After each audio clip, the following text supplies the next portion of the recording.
Huh, okay, there we go. Every time. The mic randomly just gets disconnected, and it's just, I can't do anything about it. Can't do nothing. Just me? What's up? Okay, so where's that? Where am I?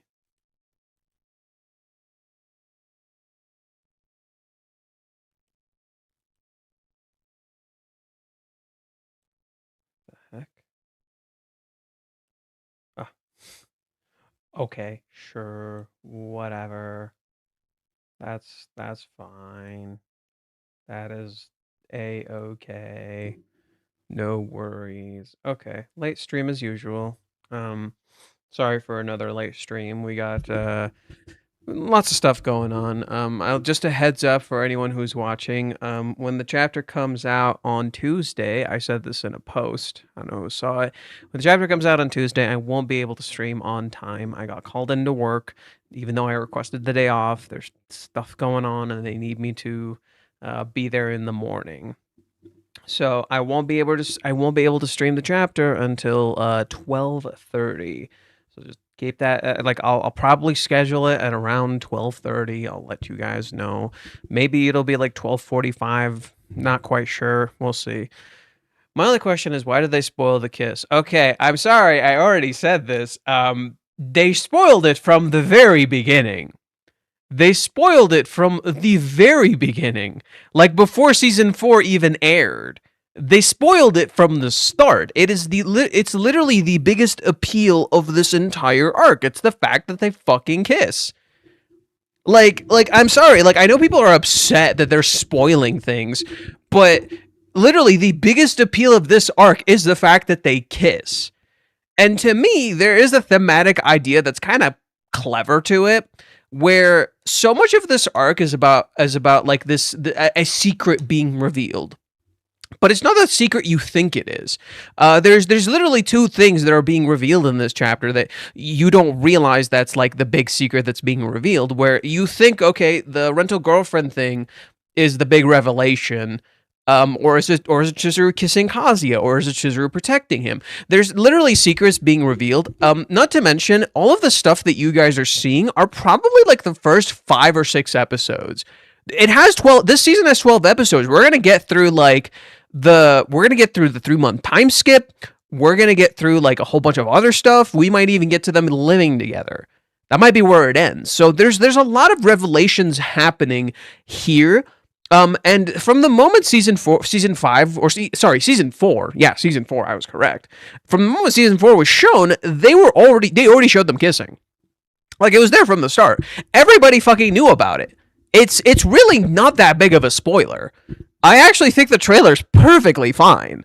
Yeah, they pretty much showed everything. But to be honest, I think it's perfectly fine. It really got people interested. Holy shit, they kiss, but you don't see certain things like how Nagomi reacts or how Kibe reacts or how this entire fight happens. Like, they do show like how mommy goes about revealing it and how mommy's gonna have it out for Chizuru and oh no.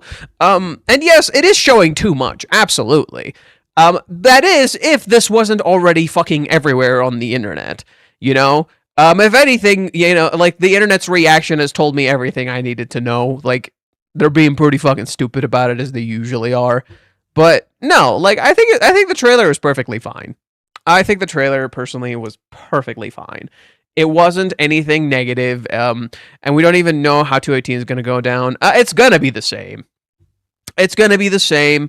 I think the closest bet you could guess is from how they handle, the beginning with Mommy, where in the very beginning of the series, the way they animated that, if they do it the same way as that, they got the idea. If they animate it the same way they animated the very beginning of the series with Mommy, they got the idea. They kind of figured it out. I do hope there isn't a whole lot of music or anything. I kind of hope the scene's kind of silent and uncomfortable. I really hope they nail the uncomfortability. How to have 46 stars for the series even exists? Well, you clearly didn't read it, so I don't know what to tell you, buddy. You clearly didn't read it. If you read it, it would make perfect sense to you. But I'm not going to sit here trying to explain to you how this series has 416 chapters. If you think a manga can't have 416 chapters just because it's a romance, then I'm sorry, you're kind of pigeonholing romance stories. You kind of are. Some people will side with you and say, I don't get it. Some people won't. But the fact that you don't get it means there's something appealing about this. It's not a bad romance. That's your perspective. It's not a bad romance. That's your perspective. You're welcome to believe whatever the fuck you want. That's your belief. I don't agree with that. Therefore, your interpretation is subjective because the word bad and the word good is purely subjective. Have a nice day. I'm going to get back to talking about what I'm talking about. Bye-bye. Anyways, so they showed this new visual here. Again, from the visual alone, you could tell, oh look, the appeal is literally the fucking kiss. So it makes a lot of sense. The thing I did want to focus on the other hand, interestingly enough, is that all the staff had comments. All the staff had comments. So let's read some of those comments. So Shunhori says, he's the actor for Kazuya, he says, once again, Kazuya is causing quite a ruckus, getting dragged into things, running around aimlessly, feeling happy, crying, feeling frustrated, and doing his best. He makes mistakes sometimes, but he's always giving his all. He's a bit of an idiot, but he's honest, so please watch over him once again. Okay, interesting. Yeah. I mean, the way some of these actors talk about these characters always fascinates me. I do think that's somewhat accurate to Kazuya's character, so I'm not going to be like, oh, he's totally wrong. He's the fucking voice actor. But it felt a little weird. Anyways, in season 5, it's season 5. Soromami and Chizuru. I'm so happy that Kanojo Okarishimasu is continuing, but it's a precarious situation for Chizuru. Season 4 ended with Mami giving her money and then saying, let me rent you. But season 5 will continue with even more thrilling developments. Mami's past will also be revealed, so please look forward to season 5. So yeah, and I think that's the most interesting part. They don't show us Mami's past, because I think it's absolutely central to the current narrative storytelling. You know, they show us so much of the positive because they know we're about to hit a fucking low. They like fucking know we're about to hit a goddamn low, buddy. Aoyuki, I've been looking forward to this one. Aoyuki says, in the 5th season of Kanojo Okarishimasu, the episode I most wanted to portray as Mami is finally coming. The fun of stacking blocks is when you knock them down. The satisfaction of knocking down dominoes is when you do, and Mami has stacked them especially carefully and skillfully. I'm sure there will be an irreplaceable feeling of satisfaction awaiting for her at the end.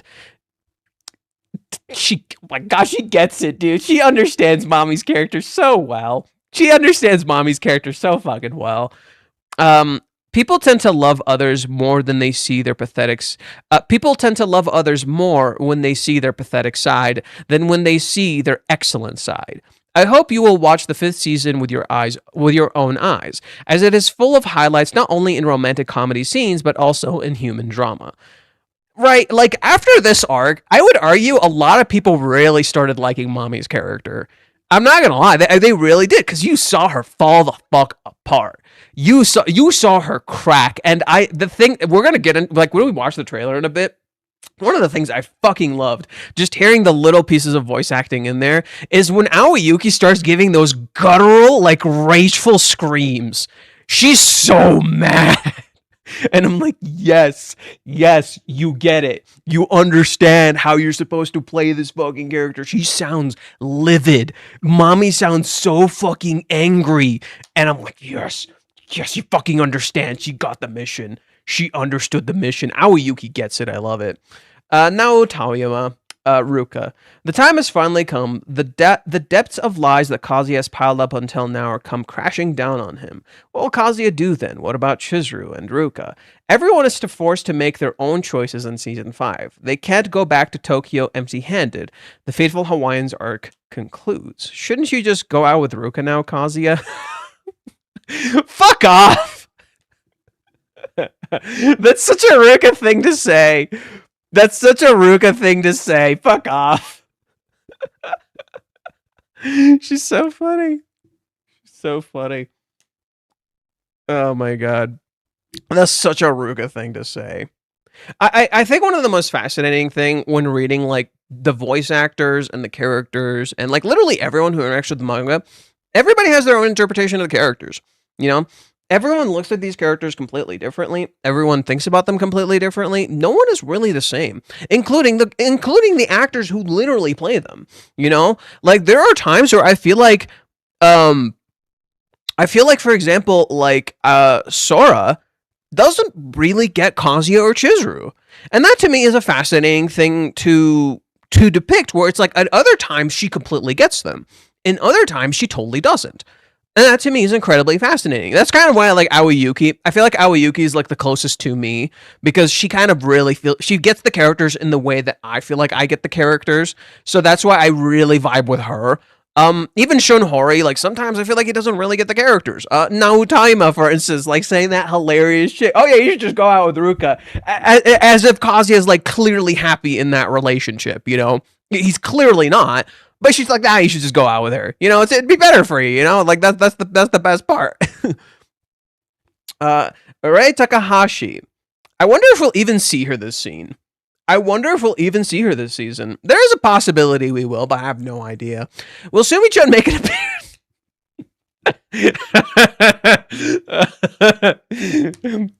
Literally asking my own fucking question. Literally, she read my mind, bro. Will Sumi-chan make an appearance in season 5? The fact that my comment is here makes me think she might appear. Oh! There might be like a small foreshadowing for Sumi. Maybe they'll add an extra scene to see if to like foreshadow Sumi's return, because I doubt. So look, just so you know, there's gonna be idiots who will be like, it's gonna end here. It's not gonna end here. We're getting a season 6. We're getting a season 6. Please understand. We're getting a season 6. We are getting a season 6, and there will be more Sumi because Sumi's going to show up in season 6. I doubt we're going to get Sumi in this season. I kind of doubt it, unless they like skip like crazy. Unless they skip a fuckload. I doubt we're getting Sumi this season, but there might be like a scene or two foreshadowing her return.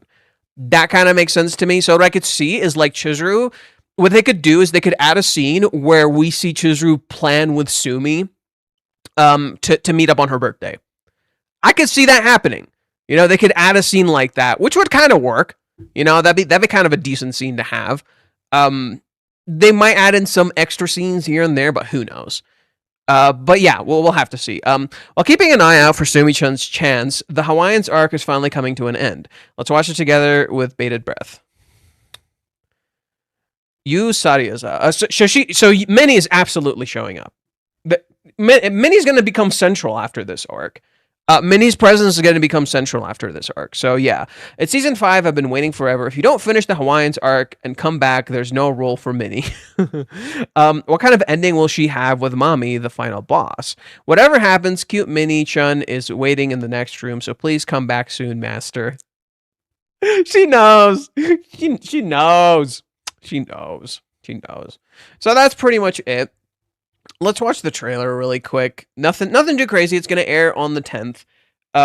But just like with season 4, we're gonna get access to it early. So just like season 4, we're gonna get access to it early so we can watch it when the chapter comes out.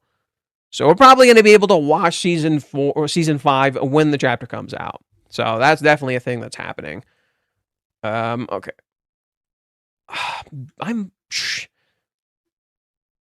Okay.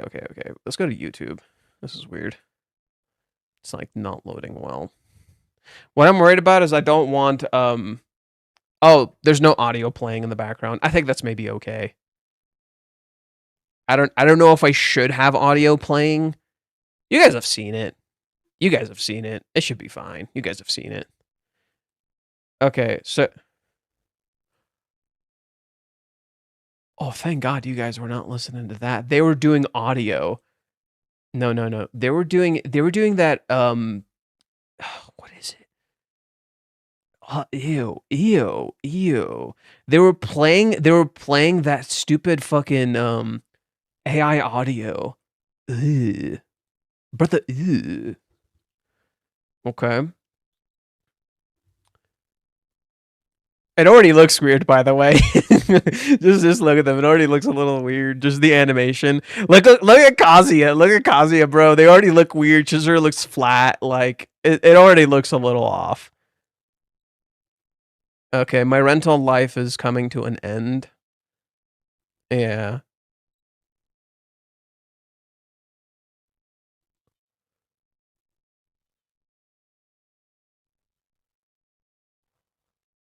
Yeah, mommy drops the phone. Yeah, okay, the music choice is interesting. Uh-huh. ここでここで終わりだ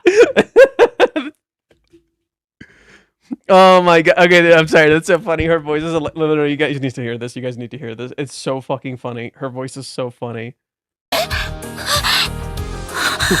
ここで終わりここで終わりだ The dialogue choice is actually kind of funny. She literally that's so fitting for mommy's character because she literally makes herself like sound heroic and like a villain and shit, and she's just a fucking idiot. That's the brilliance of mommy. Think of mommy like Eren Yeager. Think of mommy like Eren Yeager. That's kind of like a good comparison to strike with mommy's character. She's kind of like Eren Yeager, where she sells you this facade that she's this big mastermind, that she knows what she's fucking doing, and then in the end, she's just a fucking mess. She's just a stupid fucking teenager. Like she's barely 20. She's still a stupid fucking teenager. She literally sells you this idea that she's this big mastermind. She doesn't know what the fuck she's doing. She has no idea what the fuck she's doing, and she falls the fuck apart. Oh. Okay. Yeah, the animation is okay.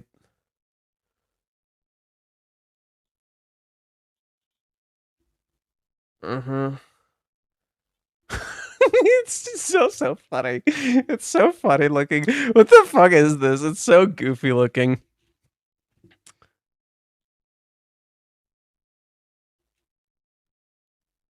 Yeah, I noticed this from the first time I watched it. Her audio's a little out of sync with like the character animation literally can't keep up. They're clearly like trying their best to animate it, but it can't keep up. Oh look! Oh look! Who's ready? Who is ready?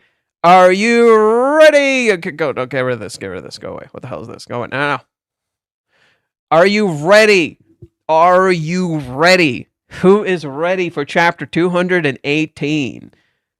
I bet you're not ready. I'm ready. Dude, I saw a post from Briff. He's like I think he's like the Hispanic community advocate for this series. He was so mad they like showed this shit, and I'm like, yo, relax. Reiji doesn't even hate this. Reiji's just anxious for the season. He doesn't even hate this. I'm gonna need you to tone it down. Like, people are so mad. I'm like, relax. Go home. Turn on the radio. Would you like am or thum? Relax. But yeah, we got visuals of season 5. We're playing the music. So the music that's playing is the opening song from Sora's actually doing the music. Yeah. So Ruka just said her line.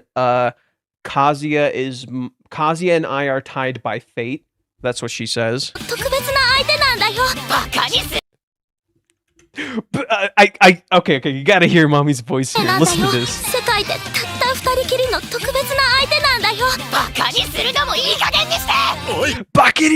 I can't say it right, but like she's so mad. She literally told Chizuru. She literally just said to Chizuru, stop treating us like a fucking idiot." Like, that's literally what she said. Stop treating us like fucking idiots. Kazuya,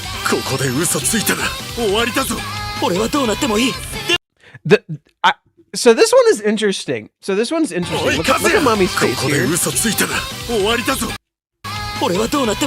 Her eyes twitch. She's like, her eyes are twitching. She's like freaking out. I don't know how to feel about that. Because like here, I'll show you the original panel.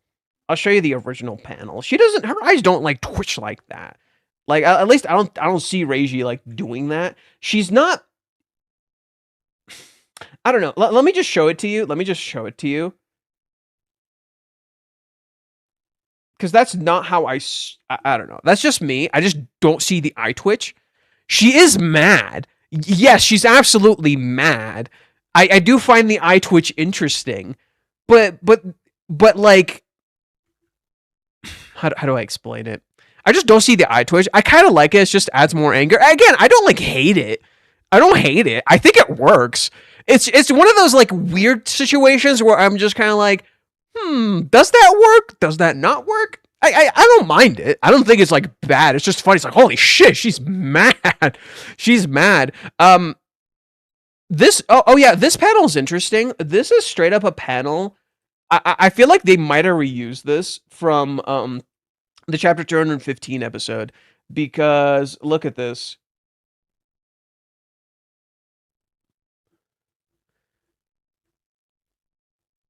It's literally this face. They might like, I saw Jaws post this on like a Discord I shared with him, and I'm like, yeah, I kind of see it. You know, I kind of see it. Maybe they reuse this somehow, because this looks like, heck, maybe this is from this scene, because Mommy's hair is down, whereas Mommy has her hair up in the earlier scene. So this might actually be from chapter 215. This might actually be from chapter 215. That actually makes some sense. Yeah, because look, she literally has her hair here. Oh my god, look at what they did to her mouth. This is the one thing I don't like about the anime. I hate when they do this thing with the mouths. I've never liked that. I don't care what character they do it with. I don't care if it's Kazuya. I don't care if it's Mommy. I'm not a big fan of when they do these like lines. Like this line's okay. This line work right here is fine. I don't like this. And then for comparison's sake, let's pull up the scene. It's 229, I think, when Mommy like bum rushes Chizuru. Like look at, she looks angrier in the manga. She's like livid in the manga. Whereas here, it's like the anger, I don't know. Something about this anger is weird to me. Something about this anger doesn't capture like the sheer fucking fury Mommy has here. You know, like what makes this panel good is literally the fact that it's paneled this way in the manga, not the fact that it's actually good paneling. Her eye pupils are bigger.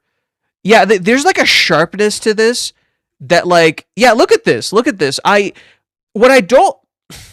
How do I explain this?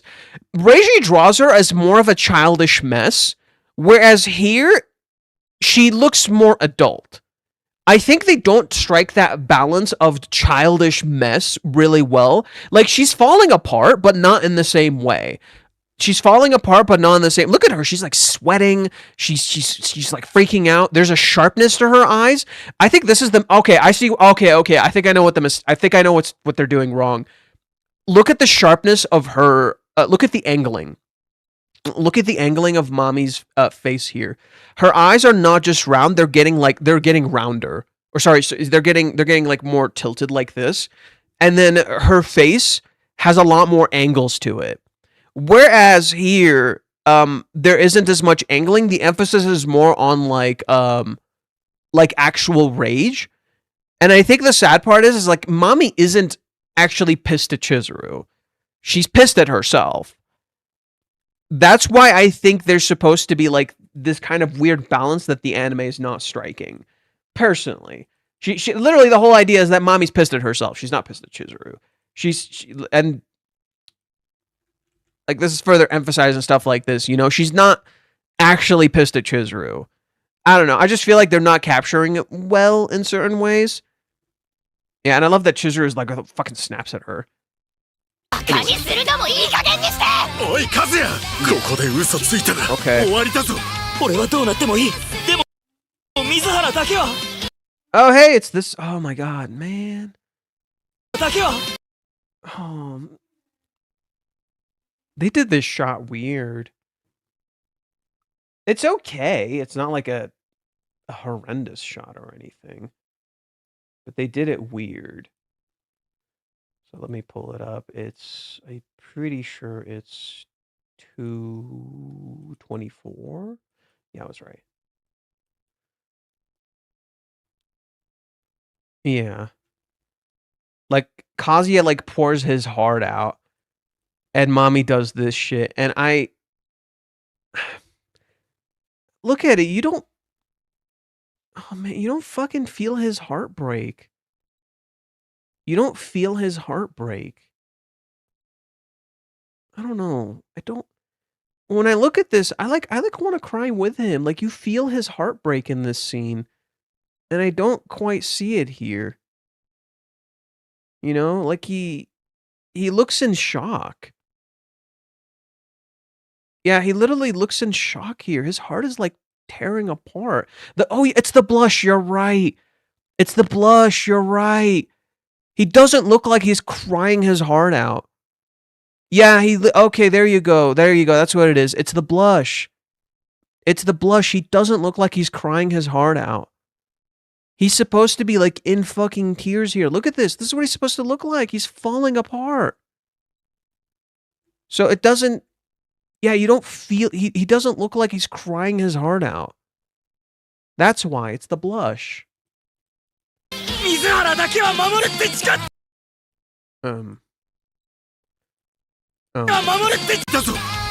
know exactly. Okay, I already found a shot I don't like.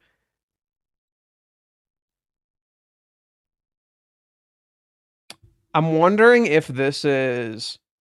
I'm wondering... Hold on with me. Bear with me here. I'm wondering if this is this shot, in which case I don't like it. I'm wondering if this is this shot, in which case I don't like it.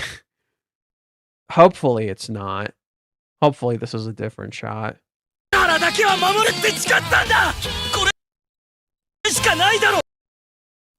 And this looks okay. That Kana clearly drew this.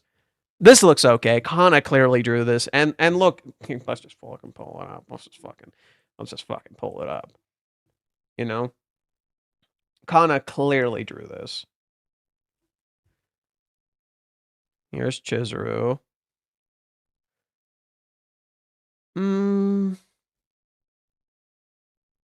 It doesn't feel as heroic. Why? It's her mouth. It's her mouth.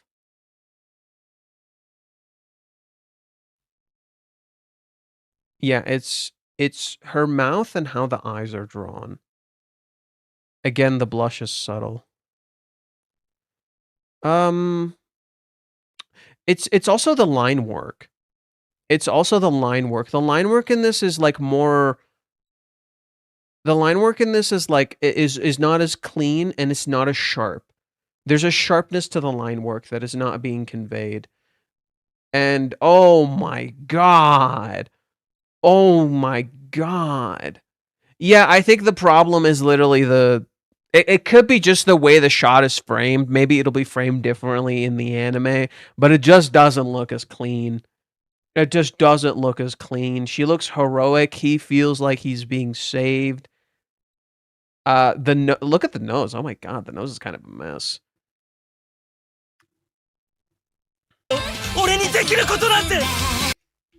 Oh my god, they showed that too? You don't even... Come on. Come on. Come on. Come on. Come on. They had to, like, nail that motion with the lips. They had to nail that motion with the lip. They don't do it. They don't... You don't feel how fucking horny she is. You don't feel how fucking horny she is. Look at the... Oh, my lord. Oh, the emphasis on the lips here is crazy. Oh... it's kind of there, but it's because the lips aren't as big. They're not as emphasized. Yeah, and that's the opening song. And this is just a given. They've always been bad with the lighting.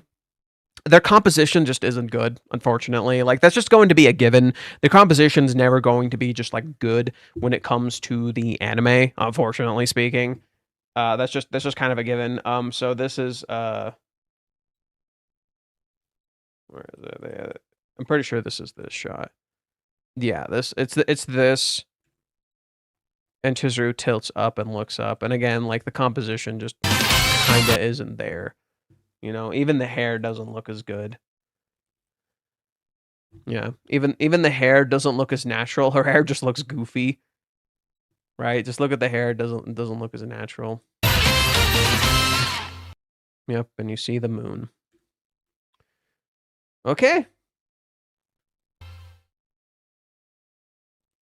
And that's the trailer. What the fuck? What the fuck? Okay. So overall, decent trailer. Nothing too crazy. I wouldn't say it's bad. It's the season's pretty much what I expected. It's not perfect. It's just okay. They show a lot, but I think it's fine considering if you think about it, like I said before, this is just the beginning of the season. We did not see the 3-month time skip. We didn't see any of that stuff. What I would love to see, and this is more so just a combination of the anime and the manga, is that once we get to certain parts like the 3-month time skip, I would like if we can start getting some recontextualization of those events in the manga. That would be sick.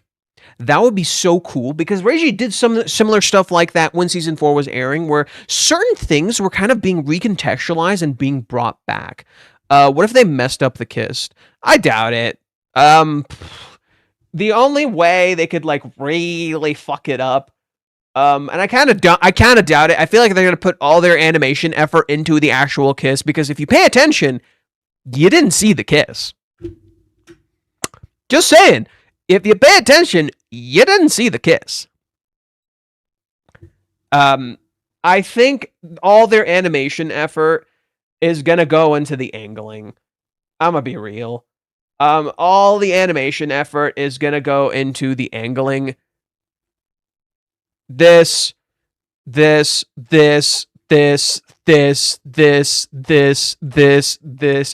All of it is gonna go there. All of it is going to go there. The entire animation budget is going to go into that and that alone. Please understand. They have been hyping this kiss up since the beginning of season 4. If they fuck this kiss up, it will be an unimaginable failure on their part. Please understand. They have to knock this kiss out of the fucking park. They have to do this angling insanity, okay? They can't fuck this up. I'm dead serious. If they fuck this up, the season's ruined. Low key. They fuck this kiss up, the season's ruined. I'm not even remotely kidding. Like, if they actually cannot knock this kiss out of the fucking park, if they cannot do this angling, if they cannot do these subtle motions on the lips, the small distance of her backing away, the way she leans down, the light shining, the reactions being so intense, it's not gonna hit. Even if they fuck this scene up, if this scene is fucked, but this scene is perfect, it doesn't matter. It doesn't matter. I'm not even kidding. It's like the boss fight at the end of a video game that will negate all of your shitty feelings. I'm not even kidding. If it's like the boss fight at the end of a video game that will negate all of the shitty experiences you had up until that point. I know exactly what it is. I know exactly what it fucking is. I know what it is. Just give me a sec. I'm gonna pull it the fuck up.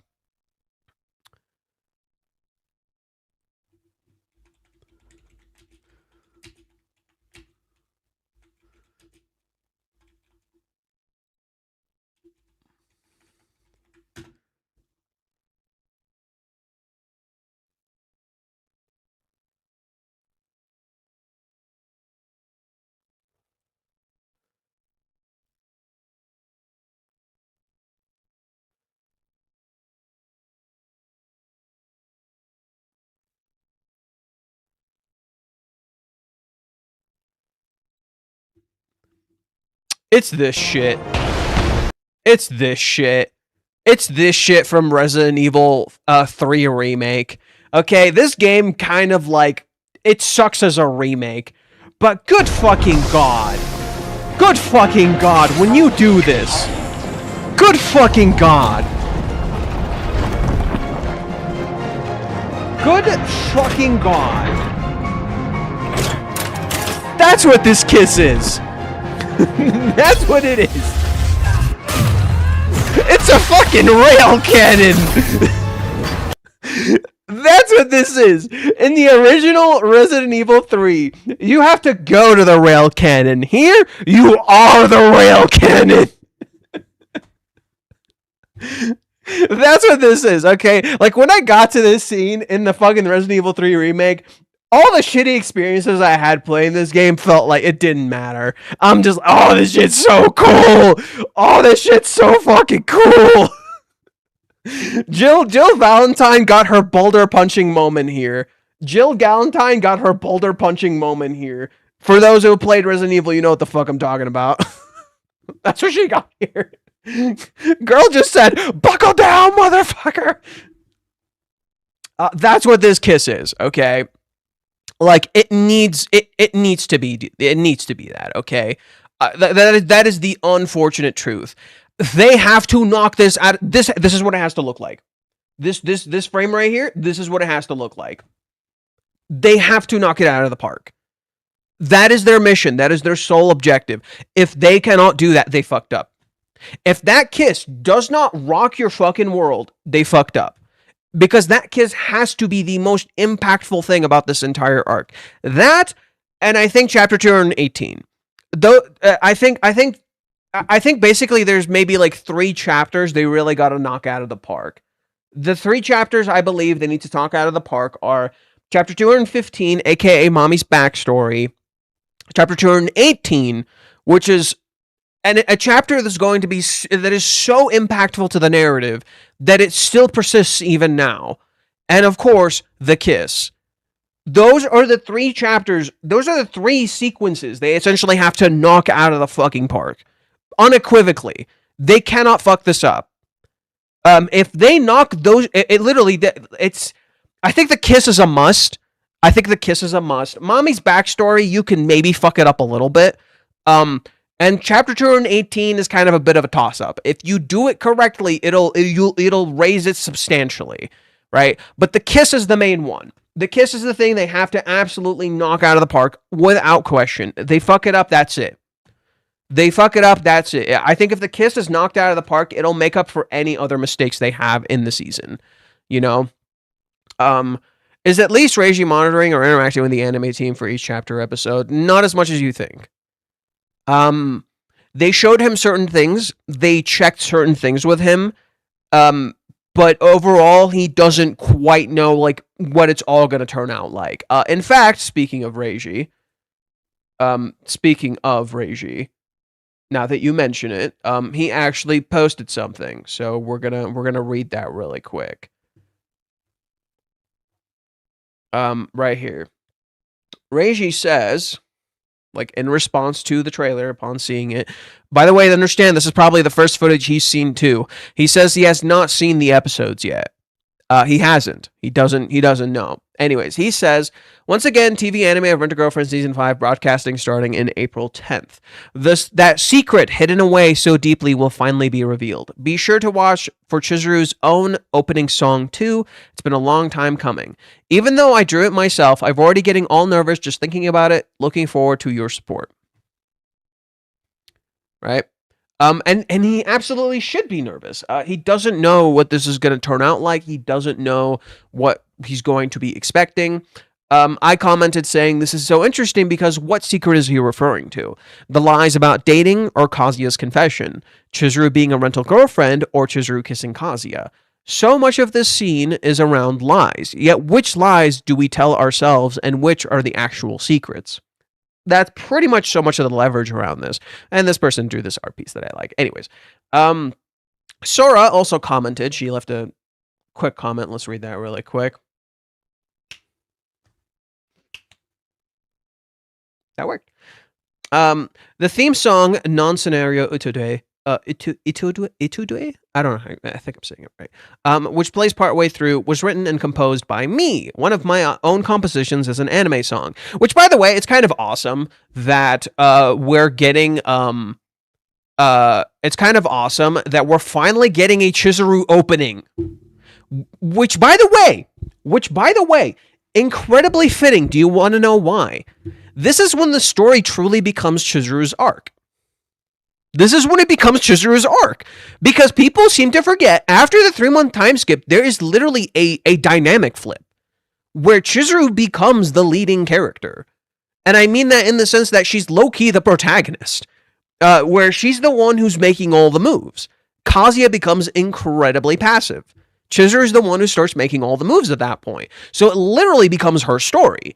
and so much of the arc after the 3 months is literally all about Chizuru's character and character progression. So much of it is about Chizuru's character development. You learn more about her. You see her progress and change and evolve. So much of that arc is literally centered around that. So to have this song that's specifically written from Chizuru's perspective to be the opening and is written by Chizuru's actress is an incredibly good idea. It is an incredibly good idea to do that. Just as, in my opinion, the revelation of this, the revelations being revealed in these chapters is a good idea in of itself. Why? Because so much of this arc is literally about revealing a secret. So the scene literally revealing things to you, so literally the trailer we just watched literally revealing things to you, kind of aligns with that idea really well. It's just you don't realize what's actually being revealed because you never actually see the kiss. You see the kiss from one angle. You see the kiss from a single angle. You don't see like the super deep intimate shit, and that's really, really clever. Why? Because you look at this shot, and it's intentionally a very deep intimate shot with the light behind Chizuru. You're experiencing an intimate moment with Chizuru, whereas the light behind her is shining like a diamond. It's literally the paradox of love, where it's literally illuminated for everyone to see, but you personally experience something incredibly private and intimate. That is the charm of love. Is like what you feel with this person is only yours. While everyone else can see it, they can never truly understand what you're feeling in this moment. And that is what this shot is conveying, this paradox of how love appears and how love actually is underneath too. Okay? And the scene seemingly and these trailers seemingly revealing this stuff works really well in that idea. This is why I do think there is a level of understanding in how the trailer is presented to you, because it seemingly knows this idea of like revealing things but not truly showing you the true deep intimate moments that you did not get to see in this trailer. There's a lot of deep intimate moments that were not shown here or were shown to you indirectly. Anyways, she says season 5 is full of thrills and suspense, whilst the opening sequence is typically of a romantic comedy. Looking forward to the broadcast on April 10th. I think, oh yeah, I wrote this whole thing for Shizuru's character. And then I said here, the trailer is pretty interesting. Key art by Kanai is amazing too. I love how Chizuru is shadowed by the light, which makes her shine like a diamond. The perfect paradox of love. There's a lot of details to discuss. I'm debating if I should do a thread talking about it. This is pretty much me talking about it. There you go. So that's roughly that. Let me see if I can turn on the lights 1 sec. It's getting a little dark. What's up? What's up?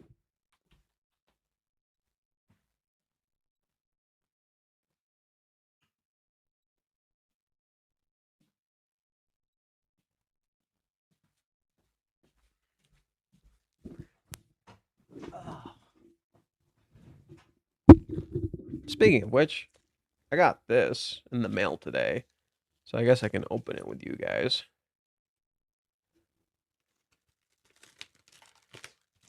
It's the season 4 second Blu-ray. So I got the first one, I got the second one now.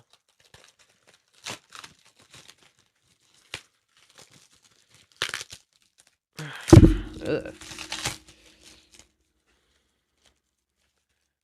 I also got a wallpaper, which I'll have to put up at some point. But for now, this is what we will open.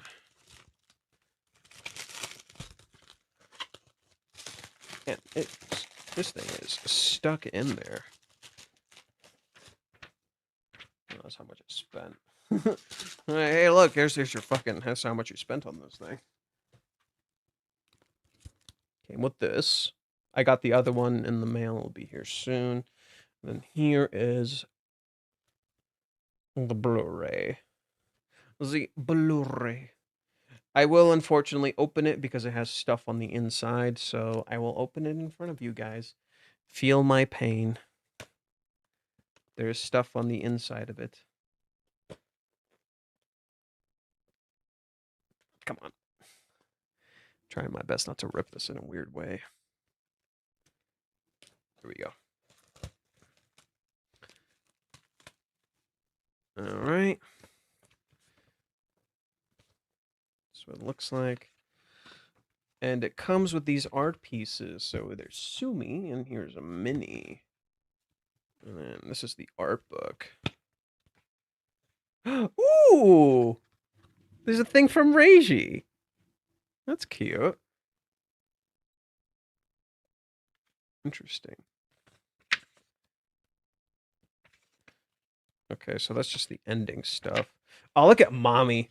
Look at Mommy and that shit-eating grin. Look at Mommy and her shit-eating grin. Most of this is art by, yeah. So looking through this, most of it is art by Kana, if you look carefully. And most of this is just art by Kana, which really sucks because you feel the difference between how Kana draws it and how the anime shows it. It clearly does not look the same. It literally looks better in the composition stages. Yeah, like look at this. Look at this. Look at this shot. Look at this shot. It clearly looks better than the actual like thing shown in the anime.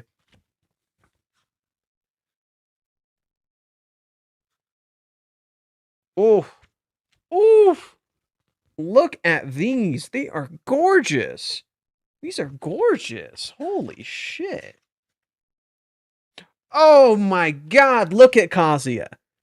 Look at Kazuya. She actually made him look cool. He didn't look nearly... Dude, this shot didn't look nearly as fucking cool in the anime because they were panning up from here to here. It didn't look nearly as fucking cool in the anime. Oh, these are... You hear that? Oh, you hear that? Those are good quality. Okay. That was the box. Huh. And it comes with this bad boy. Ho ho. Ho ho. And the inside doesn't really have anything crazy going on.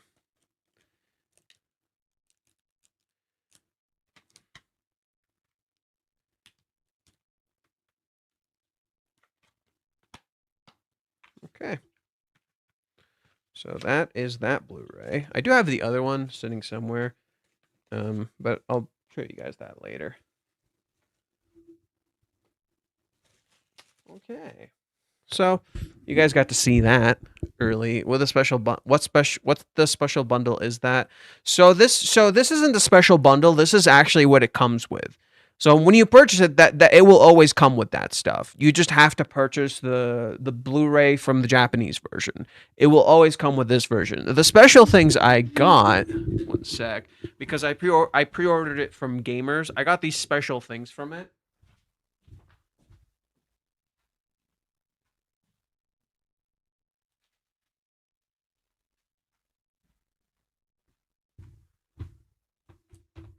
I grabbed the other one while I was at it, so I'll just show you guys. Okay, so because I pre-ordered it from Gamers, I got this special poster. Let's see if I can open it. I'll put this one up at some point.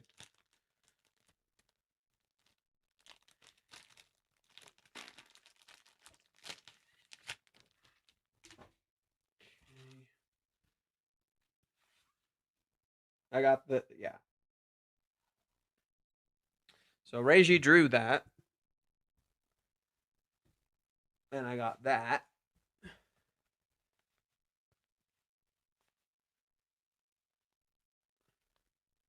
Ugh, I'm so bad at rolling these up. You know what? I'm not going to roll it up. I'm going to put it up. I'm not going to roll it up. I am going to put it up. So that's one I got. If you pre-ordered the other version from the same place, you would have gotten an acrylic of that. I tried to do that, but then I didn't, like an idiot. And then this is the other poster you get. This one I'm less likely to put up. I mean, it's kind of a nothing burger. This one's just like, okay, it's cute. But I'm not really gonna put this one up. I don't really care about it. I've never been a fan of like those like side stuff that they sell, so that one I care a little less about. Um, let's see. So this is part one. This is the first one. I grabbed it because it was right there. I saw it. So it comes with this, and it comes with Mommy, and it comes with Ruka.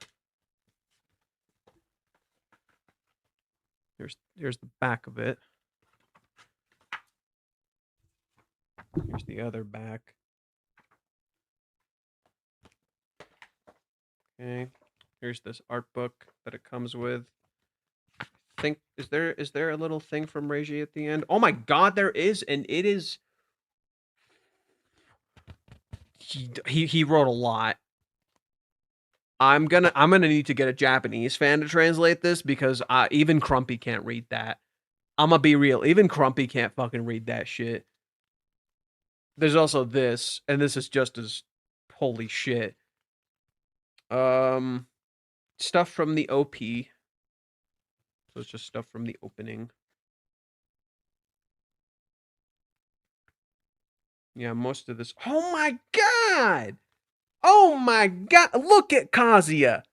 Oh my god! Oh my goodness! He looks so fucking cool. Ooh, you can see Chizur's design here. You can see Chizur's design here. It has, oh, you can see it a lot more clearly here. Interesting.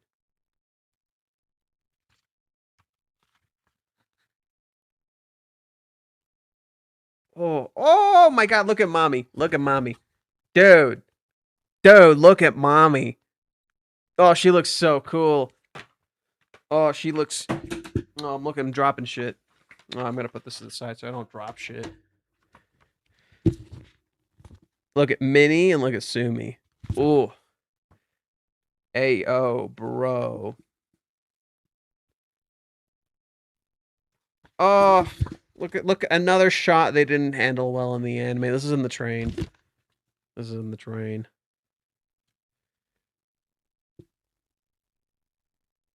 Okay.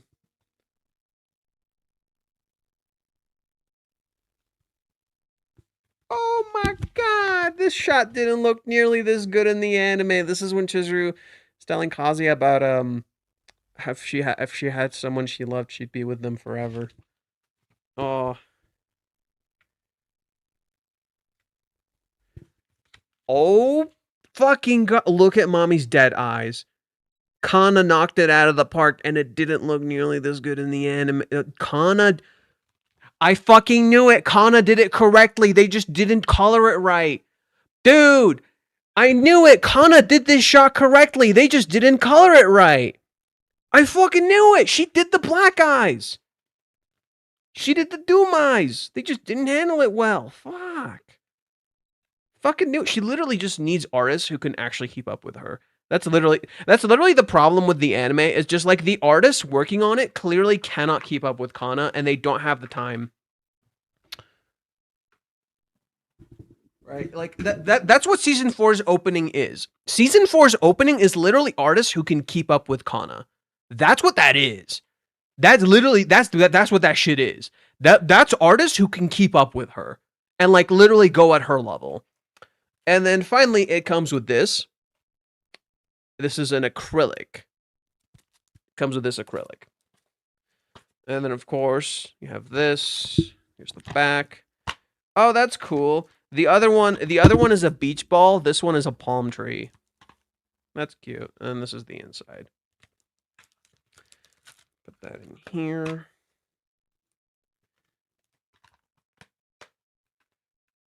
All right.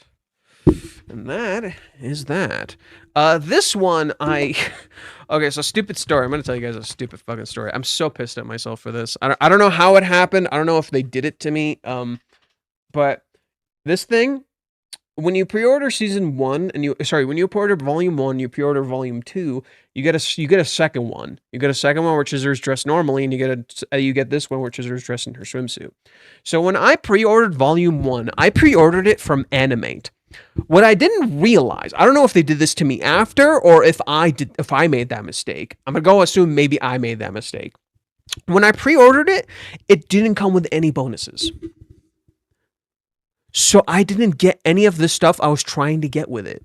So for the first volume, I didn't get anything. The only thing I got was that acrylic, which it already came with. So I was so fucking mad. So I went to what was it? I went to Buyee, and then I found it there, and someone was selling it for like $9. I'm like, thank God. Thank God. I wanted to buy a different I wanted to buy like the acrylic of this. I wanted to buy the acrylic of this, but that was nope, that was not happening. That shit was like $100. I'm like, oh, nope. Nope. I can only spend so much. I'm not spending $100 fucking dollars. I did buy a few other things. Let me see what else I got. I got a few other things.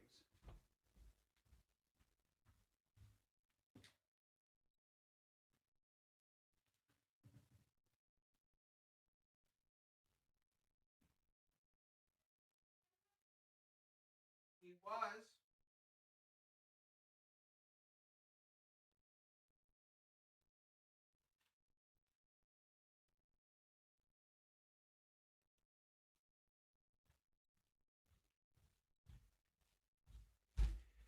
Okay. Few more stuff. Got a few more stuff here. Ugh.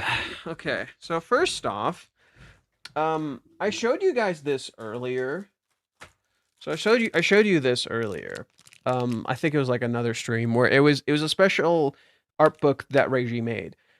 There's a different version of this art book that has this cover instead. So it's the same thing. And if you have the same back cover, so if they're the same kind, it will be the same thing. So I ended up just getting just this one version instead. And you know, I just really wanted it. I wanted this version, so I got that. This is the one where they get trapped in a room, and the only way to get out of the room is if they kiss. So someone has to kiss someone, and it has to be someone of the opposite sex. So in one of the volumes, Chizuru kisses Sumi. In one of the volumes, Chizuru straight up kisses Sumi, and nothing fucking happens. But then Sumi's dog, I think, like pecks her on the, or yeah, I think it's like Sumi's dog pecks her on the cheek, and it opens the door. There was I think we've talked about this. There was this special exhibition for that it was like a super pop-up store that you could go to. I wanted to get one of everybody, but unfortunately these were getting a little expensive, so I was only able to get Chizuru and Ruka. I wanted to get Mami. I think out of all of these, Mami was my favorite. Reiji drew these. These were drawn in real places, and I really wanted to get Mami, but I never got it. There was these also came with this. So these are covers. These are covers that you could get, and it came with these like covers. And I think they're like removable, but I kind of just want to keep it as it is. And then there are these covers for Chizuru. Again, I wanted to get the Mami ones and stuff, but these weren't sellable online. I had to buy these through Buyee. I couldn't buy these online. They weren't available. So like I bought these a while ago. This I actually bought from Kana herself. So Kana made an art book. This is the fourth one. She's had four of these. She also made a special one for the anime. It's really thin. It's really thin. And some of the early stuff is just so here's a recolor. Here's a recolor. Because Chizuru's whole thing is these two colors. This is an art piece she did. Right. The other ones are just stuff she's drawn for the anime. So all these are the ones she already posted online for the anime. But then there's some special ones like this. There's some cool special ones like this, where these were not ever drawn for the anime, and there's some really cute ones. This one I think she's drawn before. But then these are different. I love this one. Look at Chizuru here. Oh my god, look at that mischievous cat-like smile. I love it. And then there is a few more art pieces that she did. I like this one the most for Chizuru. The other ones are kind of cute. I like Ruka's too. Here's Sumi. Here's Mami. Mami's is good. Who am I kidding? They're all great. And there's these two versions of Chizuru. Kana swings. But also, I bought an acrylic. This is a special acrylic that I'm gonna put up when I get a chance. Lastly, Reiji sold the drafts for the Ruka incident. Yeah, the Ruka incident, he sold the drafts for chapters 402 to 406. So this thing's big. This is a thick boy. It's a thick boy, and it has like little reflections in there. There's like some stars and reflections in there. Yeah, this is a big ass boy. So I believe that's everything. You guys, I think that's pretty much all the extra stuff I got. Nothing too crazy. It's already 7:18. What else should I talk about? Should I try to talk about chapter should I try to talk about chapter 416? Should I try? Let's see. Hey, the witch Israel holds chopsticks in photo. It looks like saying 11. Holy shit, Chad Kazuya. Is it hand drawn by Reiji? It's so cool. Wait, really? Drawn by Reiji, right? Yeah. Wait, which one are you referring to? If you're referring to any of the stuff that was from the anime, was so any of the stuff that was from the Blu-rays, that was not drawn by Reiji. Any of the stuff from the Blu-rays was not drawn by Reiji. The few pieces that looked like Reiji's art were Reiji's art, but the cool Kazuya from the manga was not Reiji. Hey, the way Chizuru holds chopsticks in a photo, it looks like saying 11 chopsticks in the photo. Where?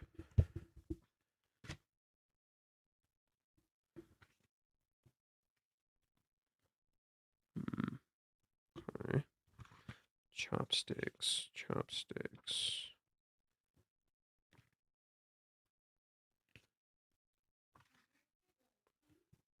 I don't see any chopsticks. You talking about this? She's holding a phone. I don't know what you're referring to. You're gonna have to be a little more specific. She's holding a phone.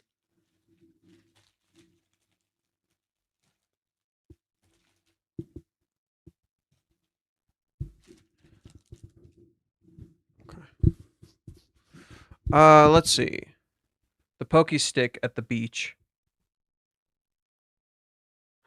Huh?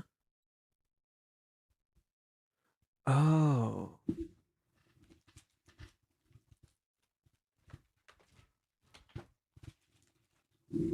Oh, the pokey stick. Okay.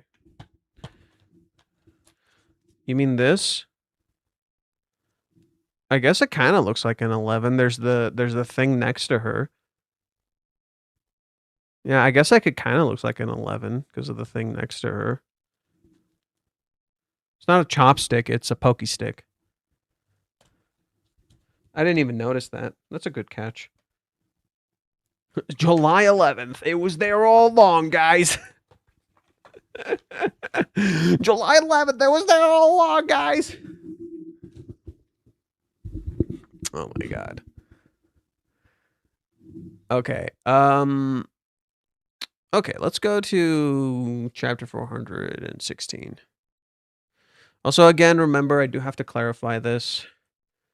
I will not be able to stream chapter 417 on time. I will be late. I am sorry. I got work, so I cannot stream it until like maybe 1 or 12:30. You know, so it's I won't get a chance to stream it right away, which sucks. I know. I was supposed to get the day off, but I don't have it. I don't have the day off. It just hit me that when the season ends, it will be the 9th anniversary of the series. Holy shit. Holy shit. Oh, it's gonna end in July. Fuck. Yo, this okay, this year might be big. This year for Under Girlfriend might be big. That's kind of crazy. That's kind of crazy. Reiji's setting up a lot. Okay, so for 416. So I noticed something kind of crazy. I posted it on Twitter. This shot of mommy here is actually a direct parallel.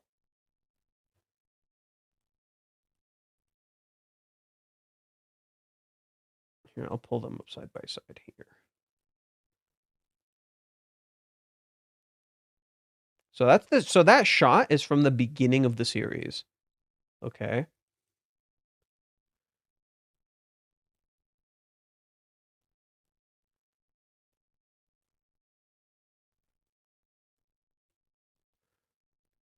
Look, Chizuru is an inversion of it.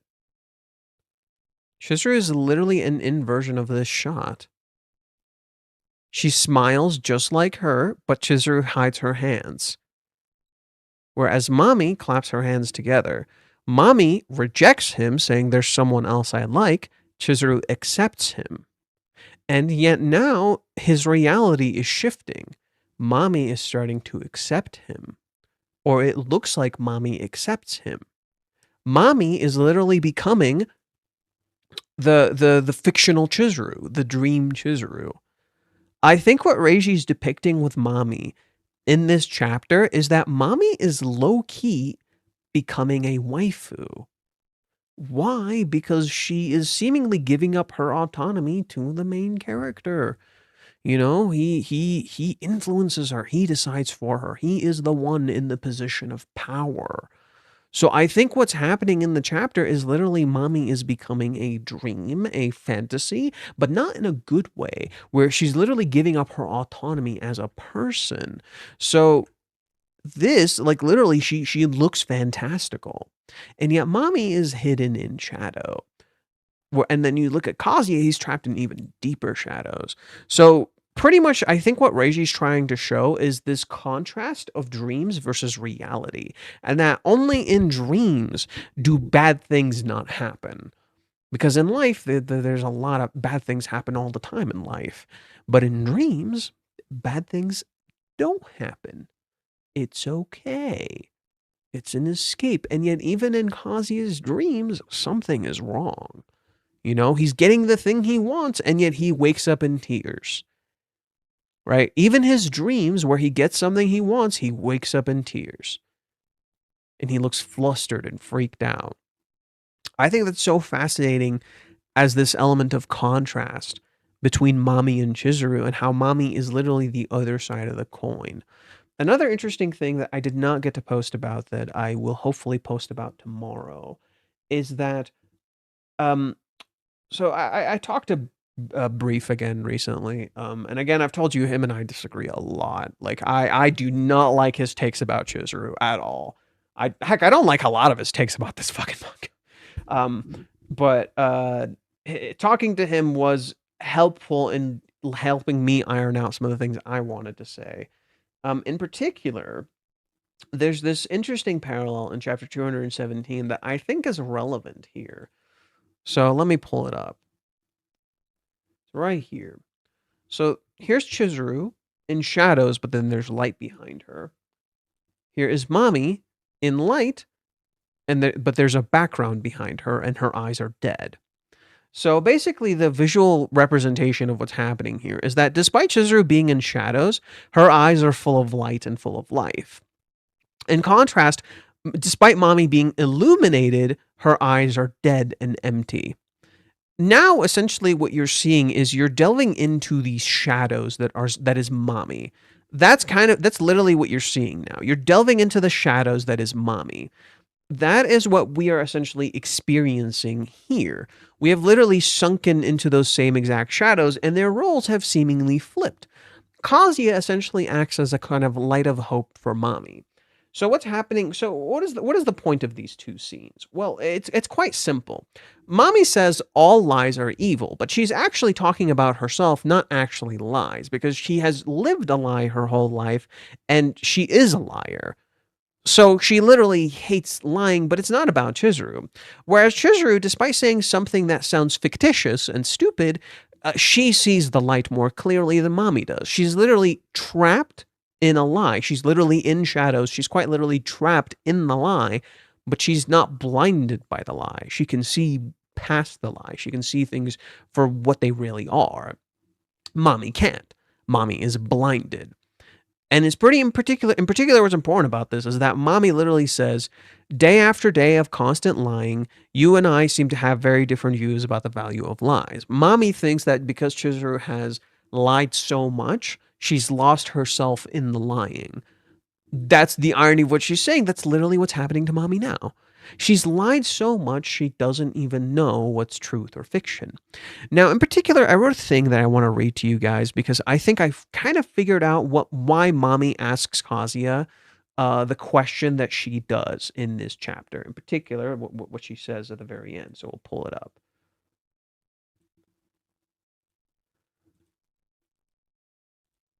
If it'll work things. Okay.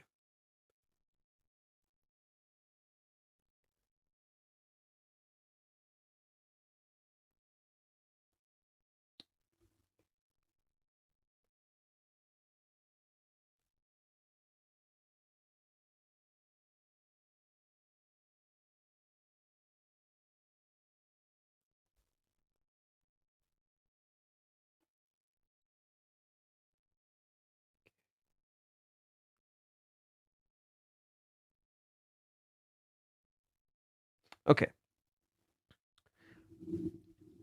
Mommy is the darkness with no light shining on her, right? There's a bit of light shining on her, but she's literally just the darkness with no light. Nothing to illuminate her existence. Chizuru is the light with no shadow to prove she even shines. A shadow to prove she ever existed. Chizuru's house being empty and ready to be sold has a few meanings. It's like an empty light, shining but lacking the shadows that made it home, right? You literally don't see the things that define this place as it once was. It literally feels empty, gone. Everything about it is removed. This house no longer feels the same as it did before. It's literally missing its shadows, if you think about it like that. Mommy's darkness is literally hot and steamy when it was once cold and dead. Chizuru's home, which in contrast was once warm and welcoming, now feels cold and empty. Do you know what it's like to live with no light of hope at all? All you've ever known is darkness, the cold, unfeeling, and unforgiving abyss of shadow. How could you possibly see how to change, how to reach the light you hear so much about? They say home is not a place, but the people. Chizuru selling her home follows that belief. The people she shared the home with are not here. This is contrasted by Kazuya and Mami's relationship. Mami was not present at all in Kazuya's life. Kazuya wishes to be forgiven by Chizuru, yet ironically, the one Chizuru needs to forgive is Mami, for she is her in a different circumstances. For she is her in different circumstances. Okay, so Mami is placed. So Mami is almost identically positioned to Ruka. What do I mean by this? And she said she wants to. Okay, so Mami is placed in an almost identical position to Ruka. She wants to change just like Ruka, but she's literally the flip of Ruka. She's flipped over. Okay. And she told Kazuya, and she said she wants to destroy Kazuya and Chizuru's relationship. Yet now she questions her own actions. This is why it's almost this is why it's, let's just, ah I see what I did there. Sorry, I'm like trying to figure out what the fuck I wrote. I said Mami is placed in an almost identical position to Ruka. When I said, yet now she's questioning her actions, this is why I say almost. Ruka is trying to say she doesn't care about Chizuru anymore, doesn't have it in her to break them up, but just wants to be with Kazuya at all cost. It's destructive without meaning to be. She's trying not to hurt Kazuya's relationship, but she literally is. Mommy is kind of different. She wants to be with Kazuya, ends up in the same painful place of being hurt, ends up in the same painful place of being hurt, by his love for Chizuru. So right when Kazuya says, "I'm in love with Mizuhara," right, she ends up feeling the same kind of pain Ruka feels in this moment. She's trying not to hurt Kazuya's relationship, but okay, so let's see.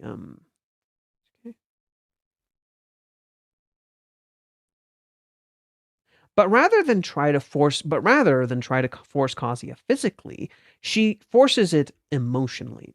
They both visually cling, but in opposite ways. So this is kind of important. There's a kind of visual symbolism in how Ruka clings to Kazuya and how Mami clings to Kazuya. Mami clings to Kazuya's back. Let's pull up Ruka. How does Ruka cling on to Kazuya? So, right, Mami is in front of him, but she clings to his back. How does Ruka cling on to him? If I can pull it up. Hurry the fuck up, motherfucker.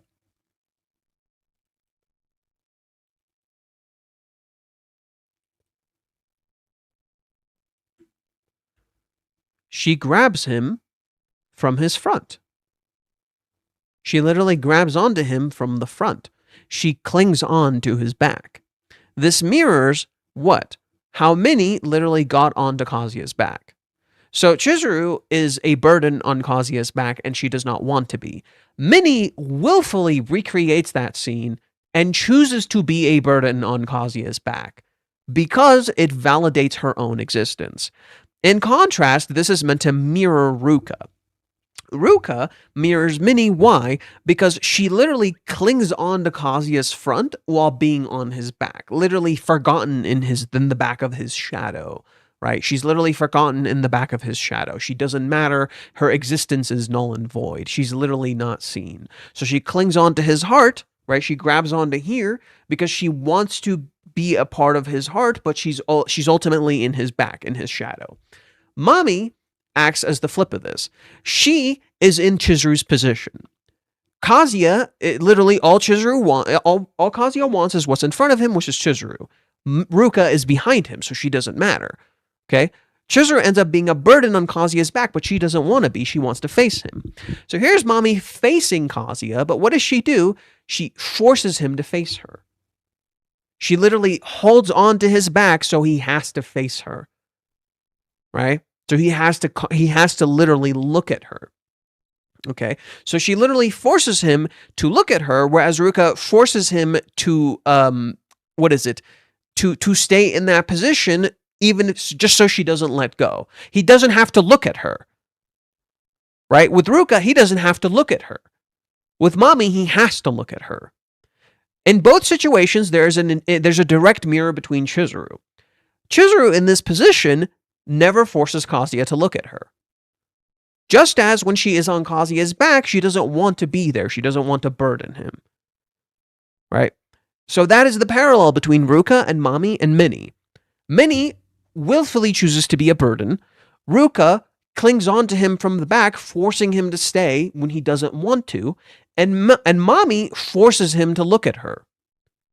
Emotionally forces him to stay. So Minnie is a burden. Ruka is physically forcing him to stay. And Mami emotionally forces him to stay. Okay?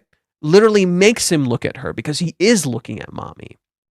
Okay, so that's the parallel between these three characters and how they all act as an amalgamation of Chizuru, but also inform the difference between them and Chizuru. Chizuru never forces him to do any of these things and never wants to be a burden on him. She doesn't want to be a burden on him. She doesn't like that position on his back. She doesn't want to cling on to him so he doesn't go, just so she degrades herself and degrades him. And she doesn't want to be like Mami, where she forces him to look at her physically. She just lets him. She gives him the control. Mami gives you the illusion she's giving him control. In reality, she actually wants something. So let's continue with my reading. Okay. Let's see.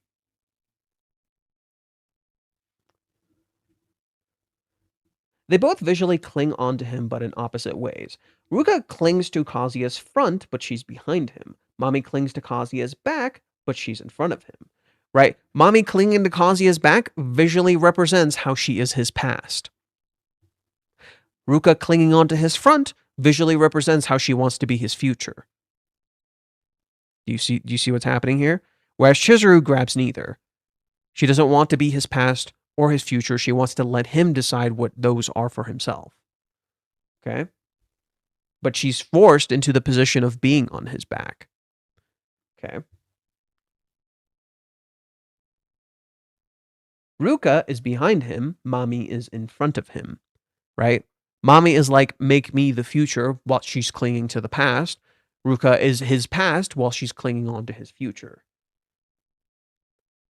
Ruka is on top of him, Mami is below him.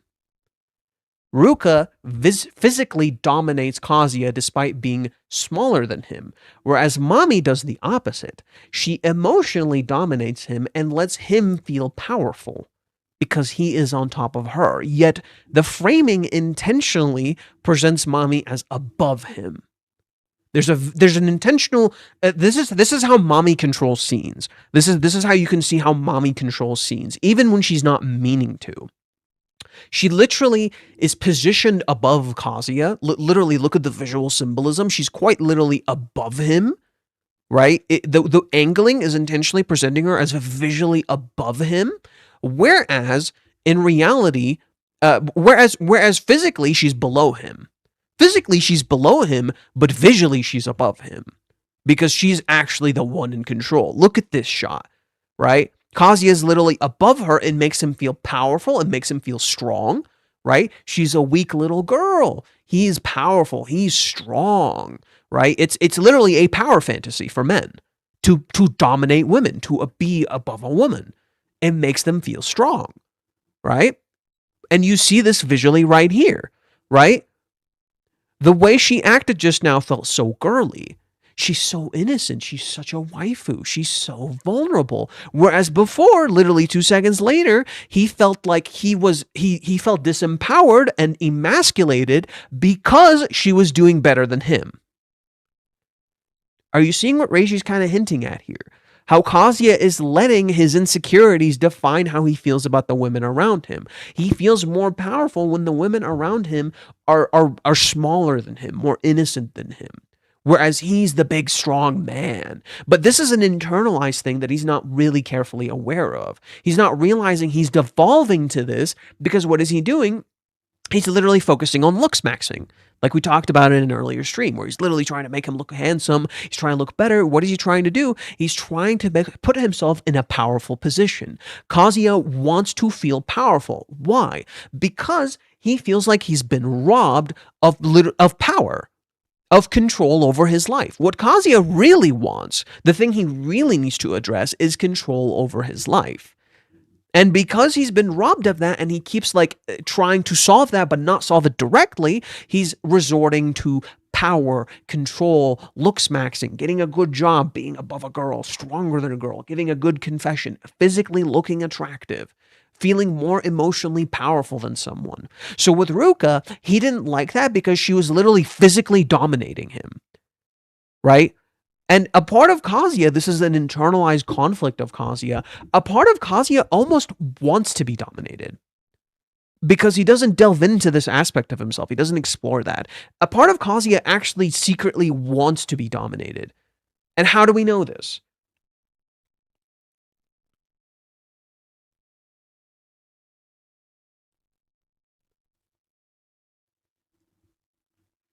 His horny dream. What did Chizuru do in the horny dream? She literally dominates him.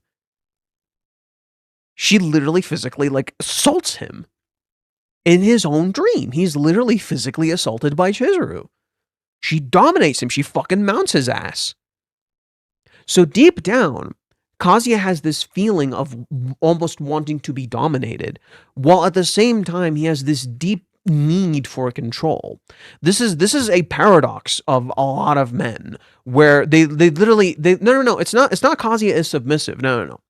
You've probably heard this before. No. It's not that Kazuya is a sub. No. It's not that Kazuya is a sub. You've probably heard this before for some people. God, I want her to step on me. God, oh my God, I want that girl. Step on me, queen. Crush my fucking ass. You probably heard that somewhere before, right? That's literally it. But then they're actually physically dominated. And it gets under their skin, right? The moment someone actually dominates them, it fucking terrifies them. Me when I talk about Chizuru. Exactly. Exactly, right? You look at Chizuru, you're like, oh, please fucking step on me, right? You're into that. But then it happens to you, and you lose that control, and you get freaked. But what is more comfortable? Being in a position of power. So what this is actually about is secretly comfortability. Kazuya's unwillingness to explore himself. Kazuya's unwillingness to explore his desires. What Reiji is framing, what Reiji's doing right now, right? A lot of people thought, what Reiji's doing right now is Kazuya exploring these things. He's not actually exploring these things. He's being forced to. He's being forced to confront these aspects of himself. Why? Because what Kazuya deeply wants is acceptance. Acceptance to dominate and acceptance to be dominated.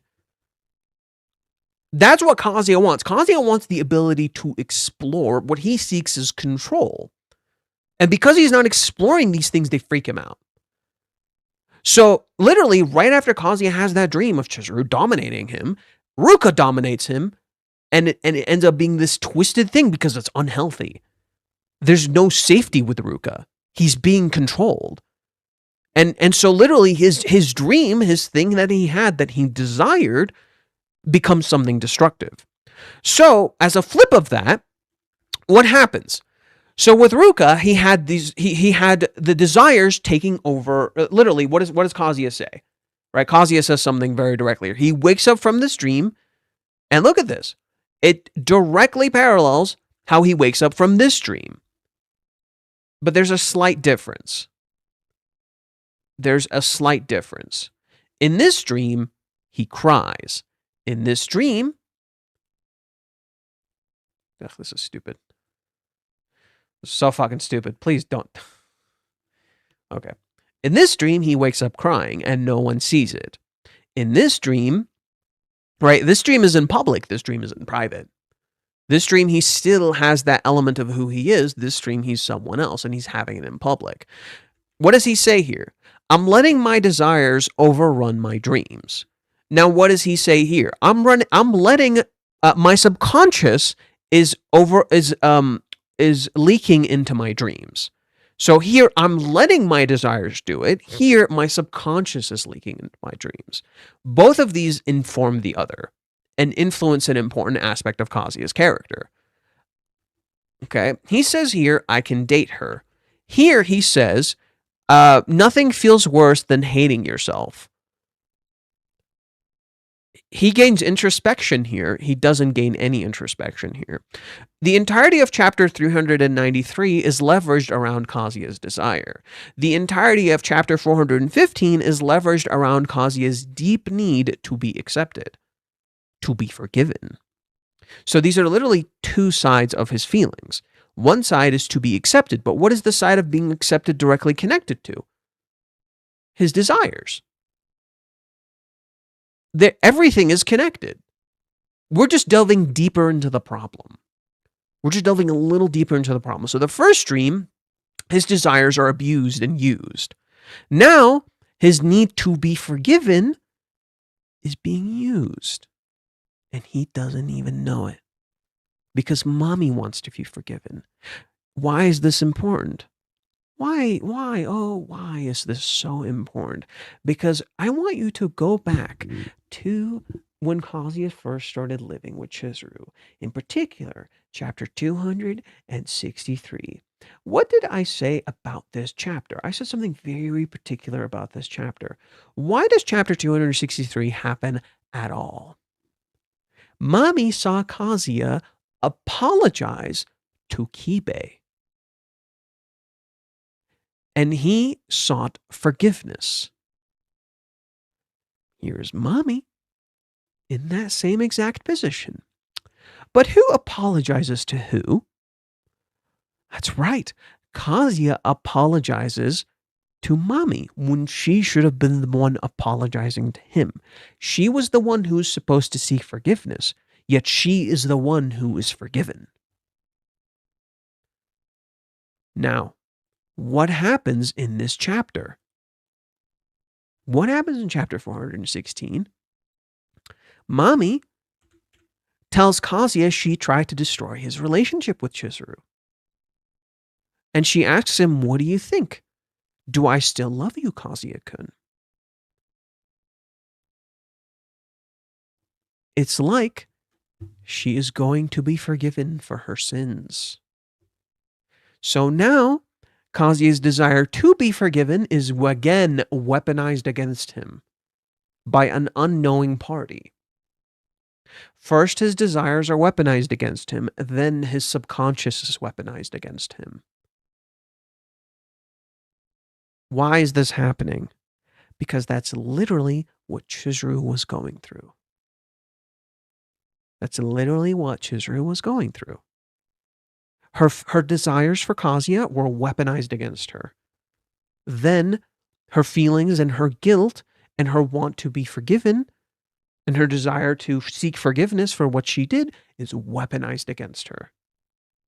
And that adds to her guilt, and suddenly she feels like a worse and worse and worse person. Kazuya is literally learning what Chizuru is feeling and how people have weaponized these feelings against her. He's starting to understand exactly what kind of pressure she's been under this entire time. So I think next chapter, what's going to happen is Mommy might be forgiven for what she did in the past, absolved of all of her guilt, freed in some ways, right? She wants to be freed. And there's a reason she's asking this question here. So let's get into that. Okay. Mommy, without meaning to here, throws all the weight of her decision onto Kazuya because she doesn't know anymore. She is literally Chizuru's dark reflection. She is like a weight on Kazuya's back, that she doesn't want to be. Right? Chizuru is like a weight on Kazuya's back that she doesn't want to be. Minnie recreated that same exact weight intentionally, never considering the toll that it took on Kazuya.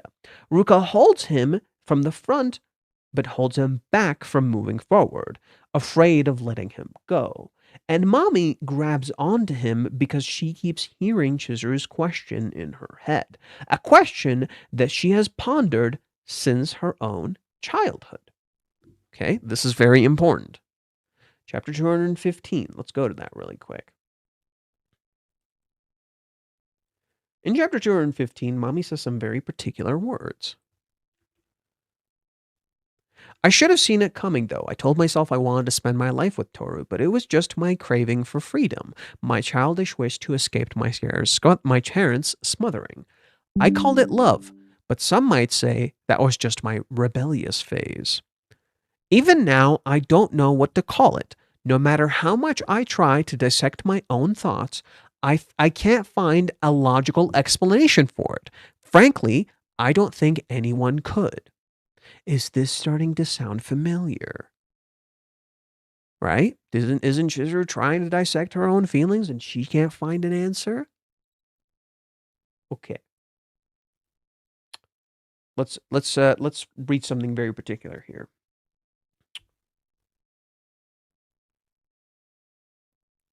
A question that Mommy has pondered since her own childhood. A distinction that, just like Chizuru, she is looking for. It's selfish, but not in the way that you think. It's a desire she wants for herself. Chizuru wants a distinction between real love and rental. Mommy wants a distinction between her feelings for freedom and her feelings of love. She wants to know herself because she has no idea how to. She failed before because she didn't have the tools to learn and analyze her emotions in a society and family that teaches her not to think about it so much. In that sense, paralleling Chizuru, but not having the same tools to be an adult. In her childishness, she does the same destructive things she wishes to change. Mommy is literally emotionally manipulating Kazuya while not trying to. Similar to Chizuru, she tries to question it, not knowing how to reach her goal. And like Ruka, she does not know what she is actually doing wrong. That being the emotional power dynamic she unintentionally reinforces, while Ruka has a physical dynamic. Chizuru, in contrast, is aware of her power dynamic with Kazuya and hates it. She tries to give him power, but ultimately fails, thus feeling trapped and not knowing how to change. Because she does the right thing, as she understands it, and it still doesn't work. Chizuru tries to do the right thing, and it doesn't matter. It doesn't work. Whereas Mami and Ruka don't know how to change things. They just desperately desire change. Okay? Mami almost needs to be in love, because at least it would give her an answer to love versus freedom. This mirrors Kazuya, who needs to be in love with Chizuru not be horny. What happens in this chapter? Right? Kazuya remembers what happened with Ruka, and what is his answer to Mami? I'm in love with Mizuhara. He needs to not be horny, and the way he justifies not being horny is that he's in love, right? There's a distinction between love and lust, right? So what do? If you're in love, you're not horny. And for Mami, if she's in love, then she's not seeking freedom. Thus, she will know if she actually loves Kazuya. Do you see what's happening here? There needs to be a distinction for them. In reality, just like Kazuya, her desire for freedom is directly connected to her love. Just as Kazuya's love for Chizuru literally came from him being horny. They are one and the same, and in trying to separate them, you are missing the point. But in Kazuya being posed this question, it raises something very particular. It highlights what Chizuru was getting wrong and how he might be able to help her and how he wasn't helping her. Because what is Chizuru's conflict? She's trying to find a distinction between rental and real love. Except they are inherently connected, because rental is literally about selling love, and she fell in love with Kazuya while doing rental. It's literally a part of her. What does this directly connect to on a much deeper level, on a very symbolic level? Ichinose and Mizuhara. Everybody's trying to create a distinction between Ichinose and Mizuhara when they are inherently connected. You cannot separate them. They make a greater whole. Now delve deeper into this. Yin and yang. Right? I was talking to Briff about this earlier. He's literally like, Chizuru is 100%, Chizuru is 99% strong, 1% weak. Kazuya is 99% weak, 1% strong. This isn't accurate. That 1% highlights what you're actually missing and what you need to complete your circle. Your circle is incomplete because you need someone else to fill that circle. You as a person, in many ways, are half a circle. Other people can fill that circle. They complete that circle. We are all, in some ways, half a circle. We need our yang or yin. Other people complete us. We are inherently not fully complete as people. That's why we're social creatures. We cannot do anything on our own. So literally, it is about finding out that conflict and how you feel completed by another person. That element of balance is central to this. To find your complete whole by matching your two pieces together rather than denying another. You complete yourself by finding out your darker half. Then you become truly whole.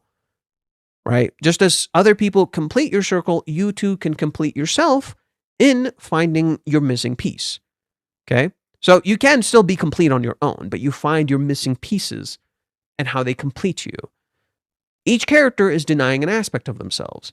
Mami is literally the darkness with a little bit of light, but she's missing her light half. Kazuya is literally is the light with a little bit of darkness, but he's missing his dark half. He needs to complete his darkness. This matches the visual symbolism of Kazuya and Chizuru. Chizuru is literally the darkness. She's literally the night who can see Kazuya's shadow and accept it. Kazuya is the light that can illuminate her. Right? He is the light that can complete the shadow, illuminate it. Whereas now the characters, what do we see visually? Kazuya is literally sinking into shadows, right? Kazuya is literally sinking into shadows, into darkness, whereas Chizuru is completely in light. It's like it's like parts of them are literally missing. Chizuru is becoming all light with no shadow, whereas Kazuya is becoming all darkness. Okay? Mami almost needs to be in love, because at least it would give her the answer to love versus freedom. This mirrors Kazuya, who needs to be in love with Chizuru, not to be horny. When him being horny is how he found his love in the first place. Or did we forget that he literally masturbated and realized he loved Chizuru? Ruka, in contrast, needs Kazuya. She needs his presence to validate her existence. In a way, needing love like them to be needing love like them to be alive. In some ways, Ruka is the answer to Chizuru. She thinks Kazuya completes her. She thinks he's her fated one. In reality, Chizuru is completed by Kazuya's presence, and thus that proves she loves him. She is trying to deny half of her when that half of her informs her love, and you cannot deny one or the other. Just as Kazuya can't deny one or the other. Both inform his feelings. His lust informs his love. If he purely picks love, he's not actually fully truly in love with Chizuru. He's not fully in a relationship with her. He's only picking a part of himself. Chizuru is the same but flipped. Chizuru is literally the same as him but flipped. Chizuru forgiving Mami is Chizuru also forgiving her mom. Because Chizuru's mom may not have been a great parent, but she knew that and left her with better ones. That in of itself showed in many ways that Chizuru's mom was still a decent mom. That is exemplified through the name that she gave Chizuru. Chizuru, a name that makes wishes come true. Why did she give her that name? Because she couldn't do it. So she hoped and gave her daughter a name that could light the way for others while she was trapped in clouds. She wanted better for her daughter. Mami and Chizuru's mom are parallels. Chizuru probably has a hard time forgiving her mom and her history, just as she has a hard time forgiving Mami, who is trapped in a similar cycle and does not know how to escape. Exactly like Chizuru's mom. Chizuru can light the way for her, just as Mami can help Chizuru accept herself. In forgiving Mami and forgiving her mom, she can forgive herself and live. Forgiving herself for Kazuya, for the lies, for the guilt. Mami is in many ways a part of Chizuru's solution, not her problem, just as Ruka is a part of the solution, not just the problem. We need Chizuru's mom and dad in the story. Not really. Not really. You've actually already learned a lot about Chizuru's mom. Chizuru's dad is more of he could work depending on how you handle him. He could work, but he's not actually intrinsic to the story. There is a way to make Chizuru's dad work maybe in the future, but I don't think they're necessary. No. Literally, the whole point of Chizuru's mom is not to get dialogue from her, but rather to because she's gone, but rather to interpret her how you want to interpret her. To see the positive in her, even if you don't actually see her. That is the point. Chizuru feels she's haunted by her mom, but she doesn't need an explanation of her mom. She just needs a new perspective on her mom through looking at Mami. Through seeing what Mami's been through, she can realize that her mom maybe actually gave her a good life. That Chizuru's mom may have been a fuck up, but at the very least, she actually gave Chizuru a good life, and maybe Chizuru can realize she's more like her mom than she realizes in a positive way. That Chizuru's mom knew she couldn't do right by Chizuru, but she gave her a chance. She gave her a chance in leaving her in better hands than herself. She entrusted her to Sayuri.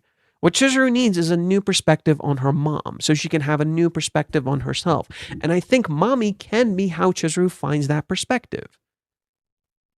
And seeing how Mami is trapped, and seeing how Mami has the shitty family, has the shitty fucking life, and how she wants to change but doesn't know how, she can realize how maybe Chizuru's mom, in making her mistakes, in being trapped in this cycle, was kind of like Mami. Trapped and not knowing how to change.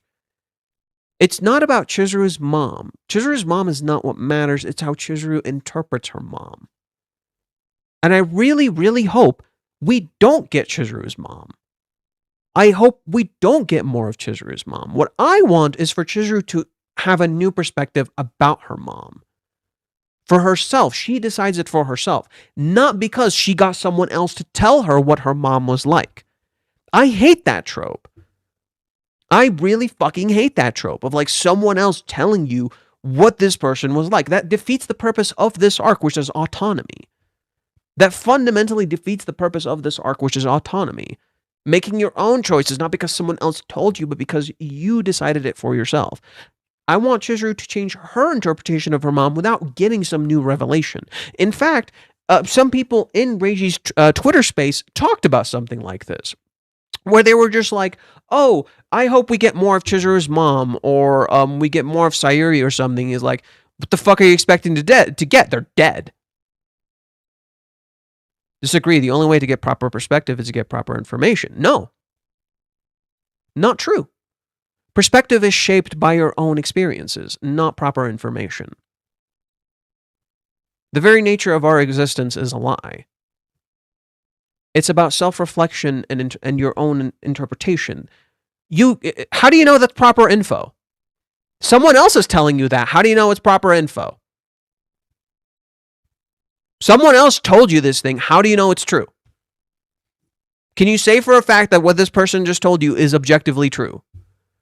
When literally the entire point of this current arc is that what you hear is not necessarily what you see. You cannot know for a fact what Chizuru's mom went through. You never saw her life. You don't see her. All you have of her is a picture.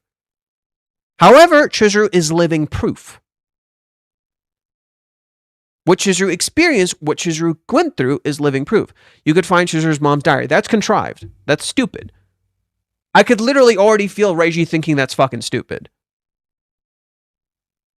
The whole point of Chizuru's mom is all you have of her is a picture. You interpret it as you see fit. Chizuru's initial interpretation of that picture is that all I learned from my mom is to take pictures of my kids. That's Chizuru's initial interpretation of that picture.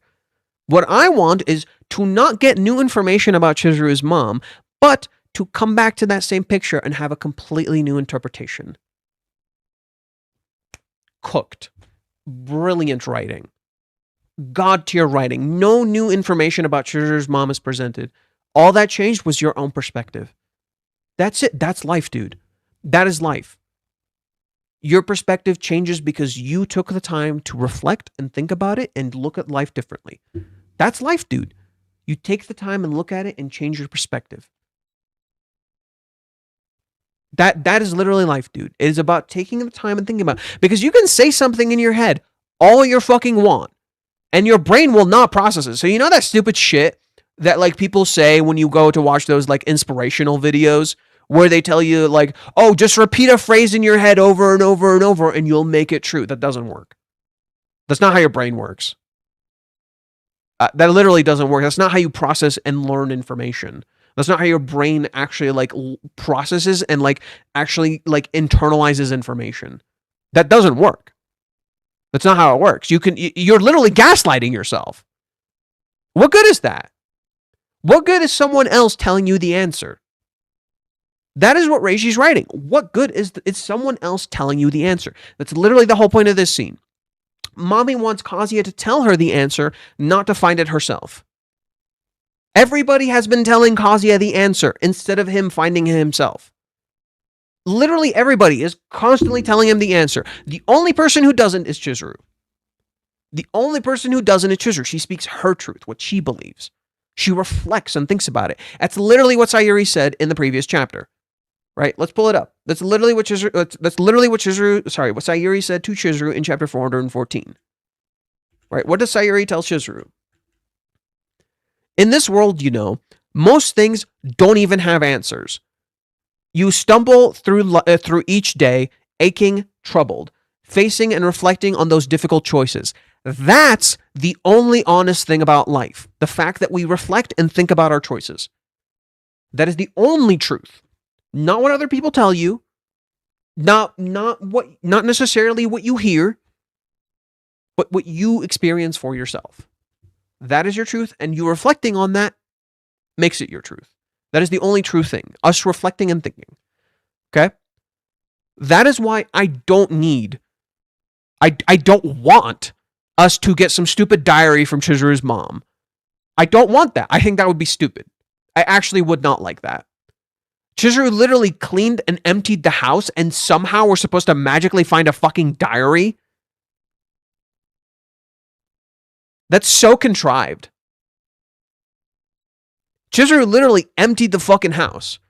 Sayuri doesn't even have a diary of her. And Chizuru somehow magically finds a fucking diary? That's so fucking contrived. And so dumb, and literally defeats the purpose of this arc. Which is literally about forming your own answers for yourself and not anybody else. I don't want anybody to tell Chizuru anything about anyone. Literally, Chizuru has a neighbor. Chizuru has a fucking neighbor that literally spreads rumors about her. Chizuru's interpretation of her mom comes from rumors. Chizuru's interpretation of her mom comes from rumors. Heck, I don't want her dad to tell her anything. If her dad shows up, I hope Reiji uses him to be like, I disagree with your interpretation of things.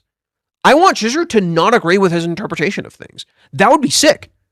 If Chizuru's dad comes back and he has an interpretation of events and Chizuru just disagrees with him. No, that's not how I want to look at this. And yet, this is how he experienced things. I want Chizuru to just disagree with her dad. Be like, nope, that's not how I look at things. I disagree with that. That is what this arc is fundamentally about. Making your own choices. Interpreting things your way. Believing your own truth. Not somebody else's truth. Minnie constantly tries to tell Chizuru how to feel, what to act, what to do. Chizuru fucking hates it. Minnie constantly does that to Kazuya. Ruka decides Kazuya's own autonomy for him. Mommy emotionally leaves herself for Kazuya to decide what to do with her. Right? Just as her family literally controls her. Okay? Kazuya's family is not involved with Kazuya anymore. They're kind of keeping their distance, letting him try to live his life, but they need to actually be more involved. They're literally robbing themselves of autonomy and not being good family to him in some ways. As in part, something they themselves created. Right? They're literally trapped in their own cycle. Just as Kibe is trapped in his own cycle of not knowing how to help Kazuya or be a good friend to him. Chizuru hears from the neighbor about her mom and all these rumors about her mom, and she doesn't want these rumors spreading around her. She's literally in an industry where these kinds of things spread around all the fucking time. Every single thing directly ties back to there is no true concrete truth. There's only your interpretation, and the truth is what you see with your eyes, not what you hear. The truth is what you see with your eyes, not what you hear. You define the truth for yourself. Nobody else can tell it for you. That is why I don't want some stupid contrived diary. I don't want some dialogue from Chizuru's mom. And if there is a dialogue from Chizuru's dad, I want Chizuru to not listen to that. It's my choice. It's kind of not realistic how Chizuru has no family. What do you mean? How's that not realistic? That's super fucking realistic. The fuck you mean? That's totally normal. I don't think you know many people if you don't think this is normal. Yeah, that's normal. That's totally normal. No uncles, no aunts, no cousins. Yeah, that's not that shocking. Sayuri literally said she lost her parents at a young age. Okay. So how do you know their parents aren't gone too? The whole point of this story is literally found family. The whole point of this story is literally found family. Kazuya has a huge extended family. Right? Kazuya literally has a huge extended family. That's the whole fucking idea. Whereas Chizuru is not that. Chizuru doesn't have any family. And that's totally normal. Please understand. I have a lot of friends who don't really have an extended family. Like, they maybe just have a mom or a dad. That's it. I'm personally completely disconnected from my extended family. I do have one. I'm just disconnected from them. My only real family is my mom. Everyone else is just fucking nobody. I'm not connected to any of them. I don't know any of them. I had a grandma, I had a grandpa. Turns out they both sucked. My dad's a horrible fucking person. Not connected to him at all. Most of my extended family is in a different country. I don't even fucking talk to them. My mom does, and she's not even a huge fan. I have some extended family here. They're not great. Well, they're in a different state, but they're not great. So even though I have this big family, the only one who's really my family is just my mom. That's it. No, I don't need you to be sorry about that. I'm just trying to highlight a point. I don't feel like I'm any less for that. I don't care. I don't feel like I'm any less for that.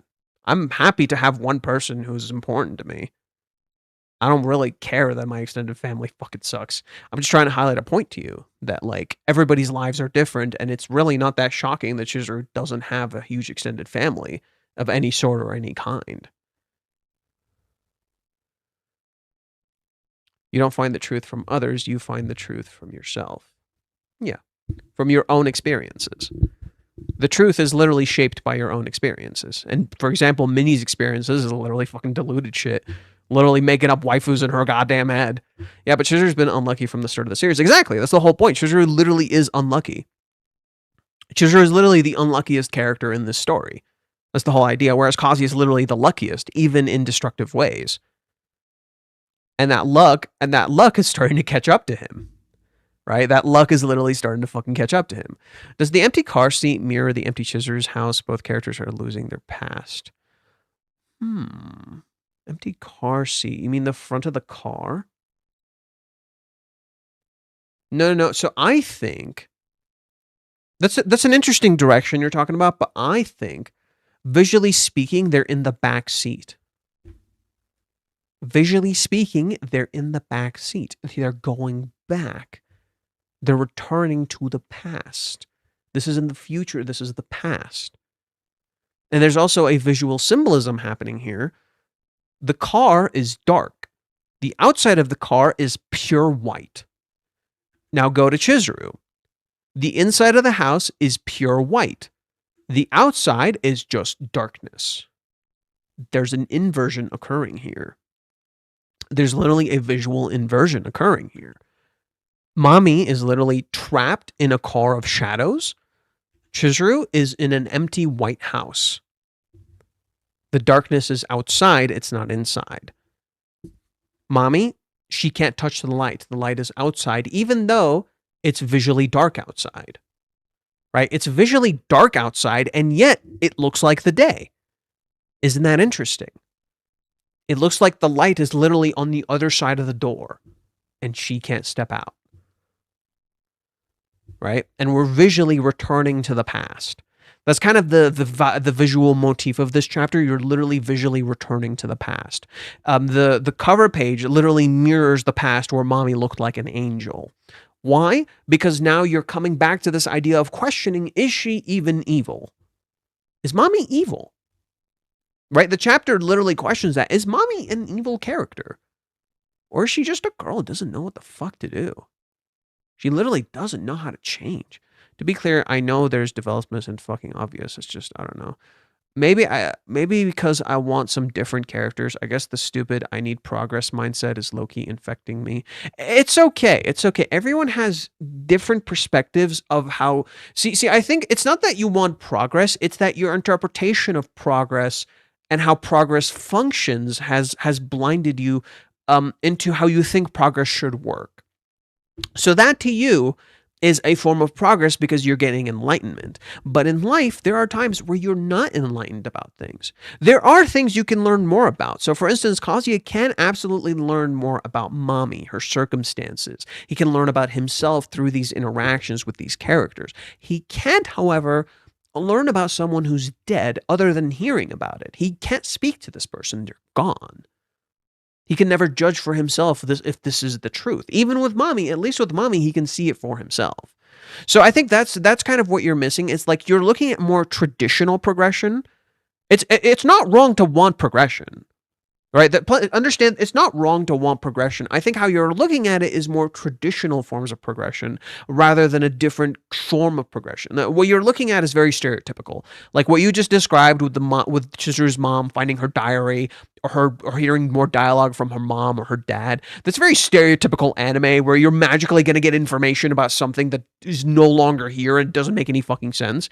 Whereas Reiji, what he's trying to do is like, these characters are dead. You're never going to hear from them ever again. They're gone. They're fucking erased. Maybe you'll hear from Chizuru's dad, but Chizuru's mom is gone. There's anyone who's connected to her is gone. Anyone who possibly know her is gone. And even if you hear from them, you might even not know the truth. There's literally the whole idea of Chizuru's mom is that she's a ghost. The only thing you have of her is a picture. She's a ghost. Every single time you hear about her, that's literally the point. You hear about her. You never see her. She's erased. Chizuru's entire thing that she learned from her mom is to take pictures with her kids, because otherwise she would be invisible. She's not present in their lives. That's the whole idea. This idea of being invisible, not being present. So I think what Reiji's trying to do is to show Chizuru how she is like her mom, but in a more positive way. She thinks she's mirroring her in a dark way. In reality, she's mirroring her in a more positive way than she realizes. That Chizuru's mom may have influenced her in a positive direction, and she just doesn't even know it. Maybe my Rent-A-Girlfriend Fire is burning out. I still love it, but I don't know. Well, to be fair, I literally talked about this too. I wrote a whole thing about how the whole idea of the current arc is that we're literally losing our love for the series.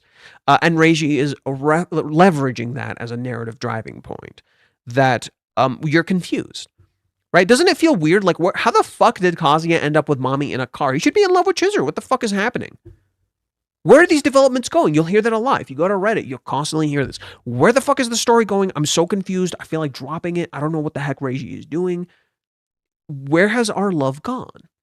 It feels like we're literally losing track of these feelings. That's why I think mental health is like a big thing Reiji's absolutely talking about. That's why the story is using isolation as a theme. We're literally isolated from the characters. We're disconnected from the chemistry we once understood. Everything feels wrong.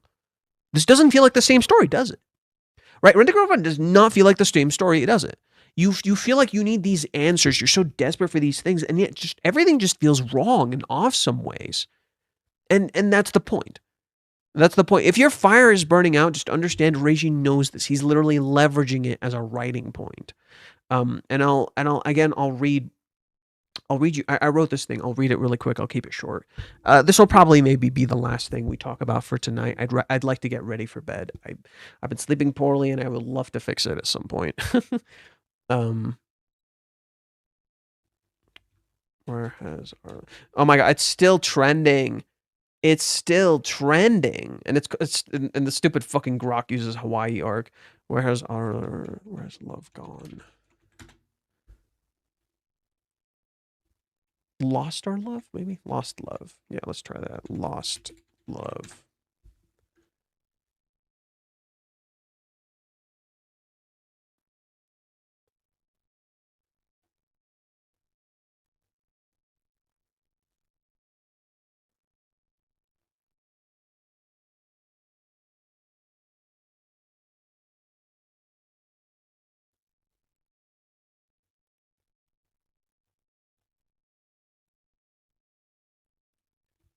Our love?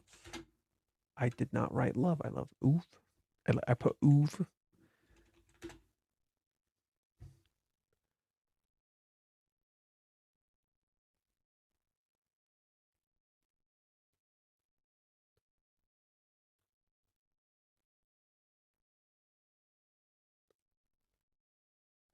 Okay, maybe it's here.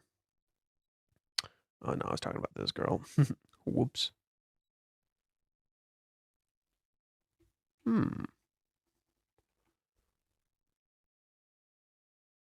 Where did that maybe?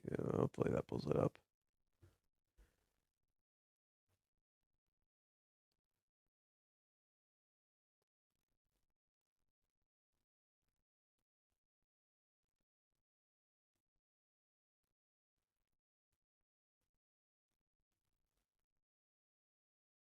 There it is. Yeah, okay. Is it shadow banned? No, no. Speaking of which, I hear they're like suspending accounts that are shadow banned, which is fucking crazy. No, I don't know if it's true though. What happened to your feelings? Where did they go? Are you not sure how you feel anymore? This is what's going on with a lot of readers of Rent a Girlfriend right now, and it's purposeful. The story is making the readers feel the same thing the characters feel, the same loss. Many readers do not understand the current direction. The characters and their dynamics are all messed up. Nothing makes sense anymore. This is what grief and depression feel like. To lose all sense of control, to lose who we are, to not know why we are even doing any of this. We are made to feel this way because Reiji is trying to make us understand what Chizuru and Kazuya have been feeling this whole time, having lost everything, even their love, and they must try to find it themselves again, remember their history, remembering who they are, and accept it. Kazuya is a totally different person now, visually symbolized by his hair. He is not the same character anymore. He lost his identity because he never knew himself. Chizuru, in contrast, is trying to get back what she lost, the love of her family that is now gone. Chizuru doesn't know what love is. She looks in the mirror and cannot recognize what she sees, just as we cannot see her. But love is about exactly that, seeing, feeling. How can you understand what you see when you don't know what it is? It doesn't make sense, right? This confusion and lack of direction makes so. In some ways, think of Chizuru as like the allegory of the cave. This confusion and lack of direction makes us feel what the characters do, but the answers are in plain view. We just have to know what we're looking at, recognize the obvious, get out of our own shadow. This is the theme: to learn to see the truth with our own eyes. This is why we and the characters are confused, because we never saw the truth. Kazuya knows about Mommy, but never saw the truth. Chizuru knew Kazuya was hurt, but not how. Just as the readers can't recognize Chizuru isn't evil or that Kazuya isn't bad or a saint. Hawaiians blinds us. Readers cannot see the truth and still cling to their own perception of events. Chizuru must be bad, Kazuya did nothing wrong and keeps getting hurt, and Reiji hates him. But this is all an illusion we created to confirm our bias, because in reality, we as readers kept pushing. Okay. Is there more under this? No, that's just that's just someone else's response. And then I was talking to someone on Reddit. Let me see if I can pull it up really quick.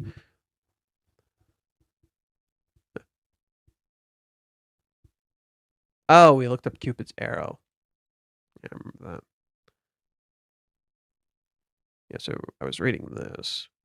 So someone made this thing. The rent-a-girlfriend plot. If Kibe visiting Kazuya in the if Kibe visited Kazuya in the first chapter. Anyways, so pull up the full discussion. So I pretty much disagreed with this, and let me read you what I wrote. This fundamentally is the point.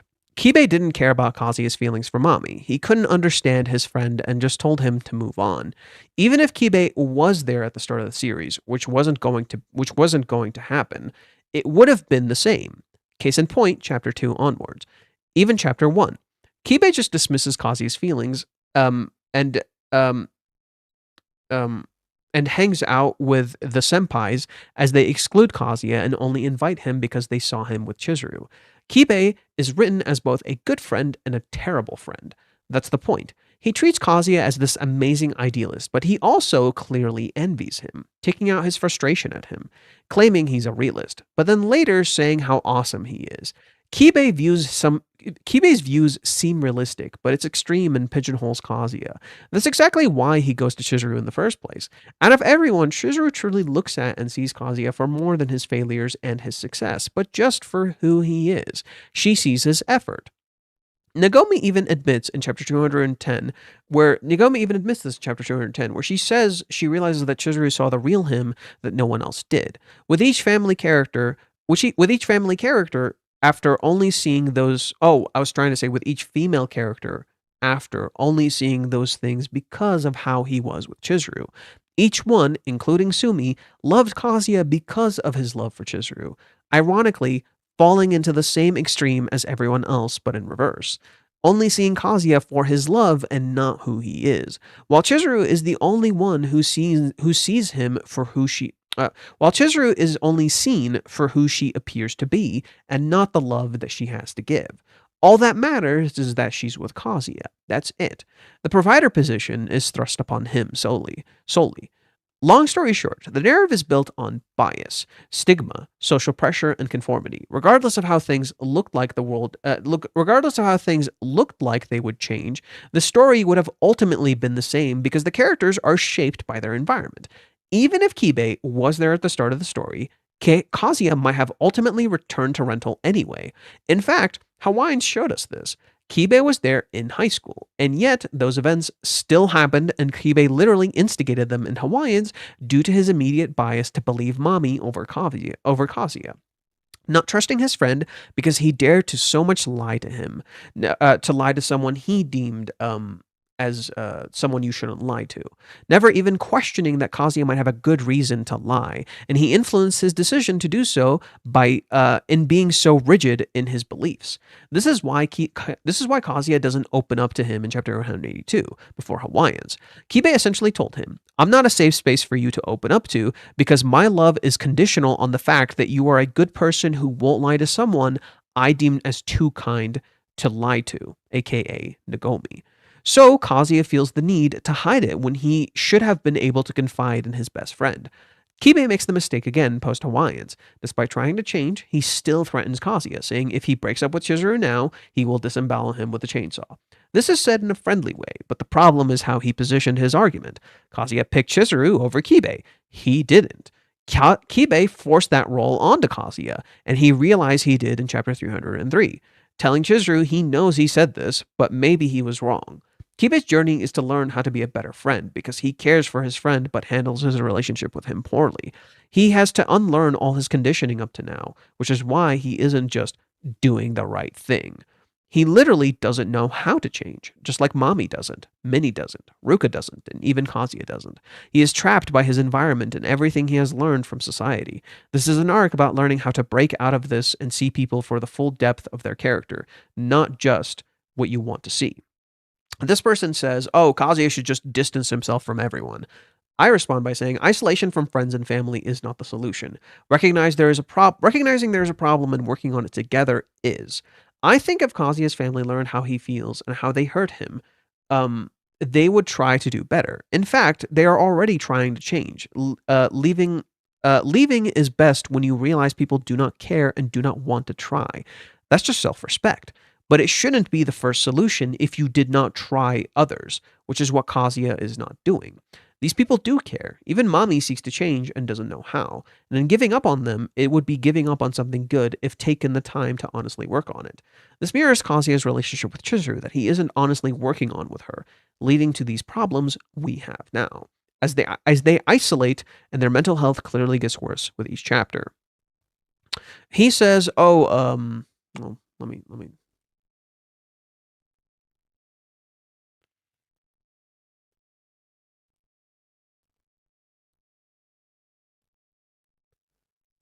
Okay. Italian. The problem lies precisely with his friends and family. Where are his friends? They haven't been seen since they went to Hawaiians. During those 3 months where he disappeared and basically just went and lived like a vagrant, only Ruka was there for him. He clearly needs to admit his mistakes first and sort out the lies with people involved. He needs to get his feelings straight and resolve the unresolved issues. And then he needs to step back to work on himself. His whole environment is toxic. It's possible that his family hasn't realized he's lying, but where are they improving if they're not only thinking about Chizuru? That's not what he initially wrote. I think he edited this. He mustn't abandon them, but he needs to step back to reflect and work on himself or learning to love himself. As for a relationship with Chizuru, it's all in his head. Well, okay, see, it's edited. Yeah, he didn't say any of this stuff before. I don't even know how to begin responding to that. And he edited this too. He edited all of his fucking posts. Fuck, man. Okay, what the fuck am I supposed to do? What the fuck am I supposed to do? Okay.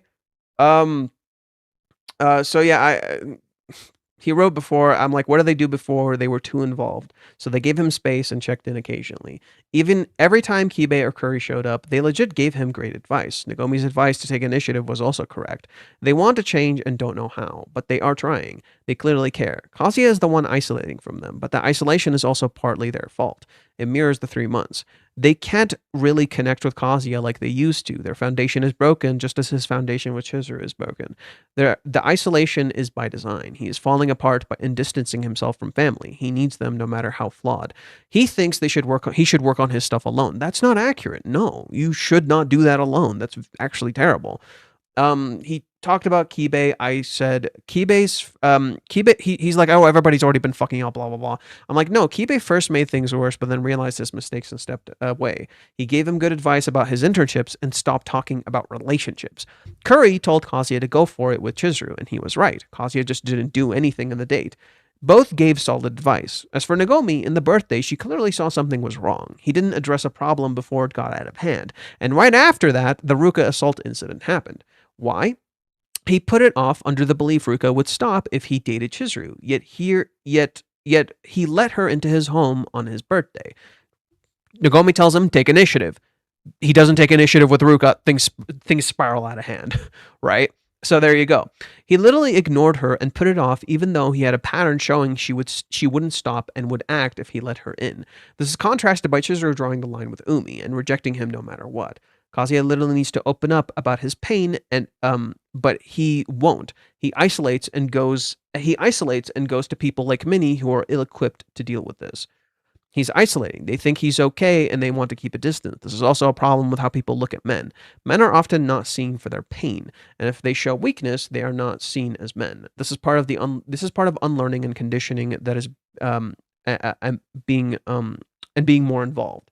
Don't forget, Japan is more isolated country than other places, and this is about fighting against that conditioning and being better family and friends while also learning to open up to family and friends. Is there anything else? I forgot what he said. He's like, oh, it looked like Kazuya was improving and he's doing okay because he's working on himself physically and all that stuff. And I'm like, you might want to reread. This is hiding a much worse problem with mental health and isolation. He's literally look maxing so Chizuru would love him when in reality he wants his acceptance. All Minnie's advice is terrible. He's actually doing horrible and losing himself. He literally looked in the mirror after changing his hair and said, who are you? He is alone and doesn't know himself, just as Mommy is alone and has no support. People aren't simply disappearing, he's isolating, and Minnie just fuels that isolation in her ignorance. It's really bad, actually, and we're building to a big low. Anyways. That's roughly it. I'm going to see if... I think I might call it here. It's getting late, and I would like to get some sleep. Let's see. Isolating or looping? Both. Kazuya is absolutely isolating, and it's incredibly unhealthy. Kazuya is absolutely isolating, and in many ways making Chizuru isolate in response. It is in part still Chizuru's decision. I think that's going to be a big issue that's going to be addressed. Is like, Kazuya is going to blame himself for what happened with Chizuru, whereas Chizuru is going to counter that and be like, ayo, but I'm still me, and I still made that decision. You know, you're not in control of my decisions. I think that's a big thing, is like, I focused a lot on how, Kazuya is going to think it's all his fault. He influenced Chizuru, and he did. He absolutely did influence her and trap her. But I think Chizuru's response to that, which would snap him and save him, would literally be telling Kazuya, no, it's still my choice. I chose to do these things, and I don't regret it. And I don't want you to blame yourself for my choices. And I think that would be how Chizuru would maybe start freeing Kazuya. It's like, it's still my choice. I still did this, even if it was wrong. And it's because Chizuru is willing to look like a bad person, become the target, if it means the people she loves are happy. So, yes, Chizuru would make a bad decision, and she's not going to regret it, even if she was pressured into it, and Minnie made these decisions for Kazuya. So I think what Reishi's setting up for initially is for Kazuya to have his deep low by being like, oh my god, I did this, I influenced her, I pressured her, I put her in this position, which is absolutely true.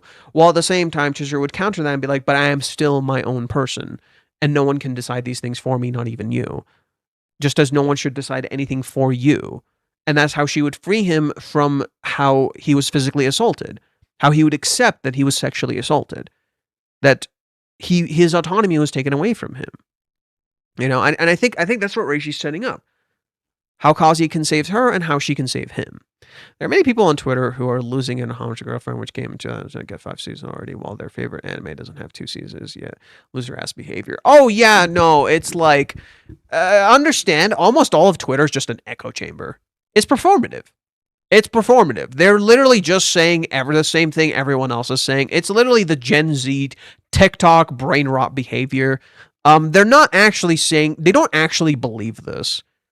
They don't actually believe this. And if they say stuff like that, they don't know anything about the entertainment industry or anime industry at all. They don't know shit.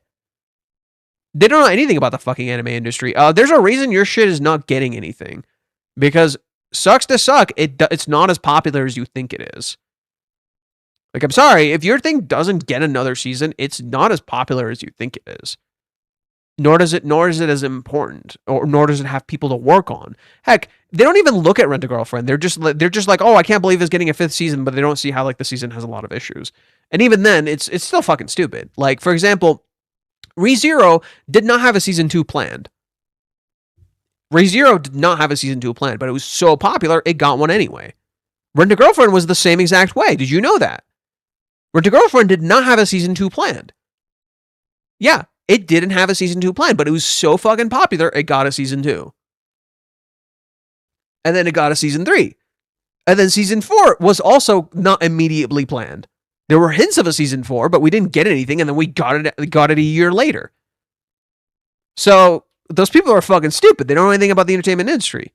Or anime industry, for that fact. They're idiots.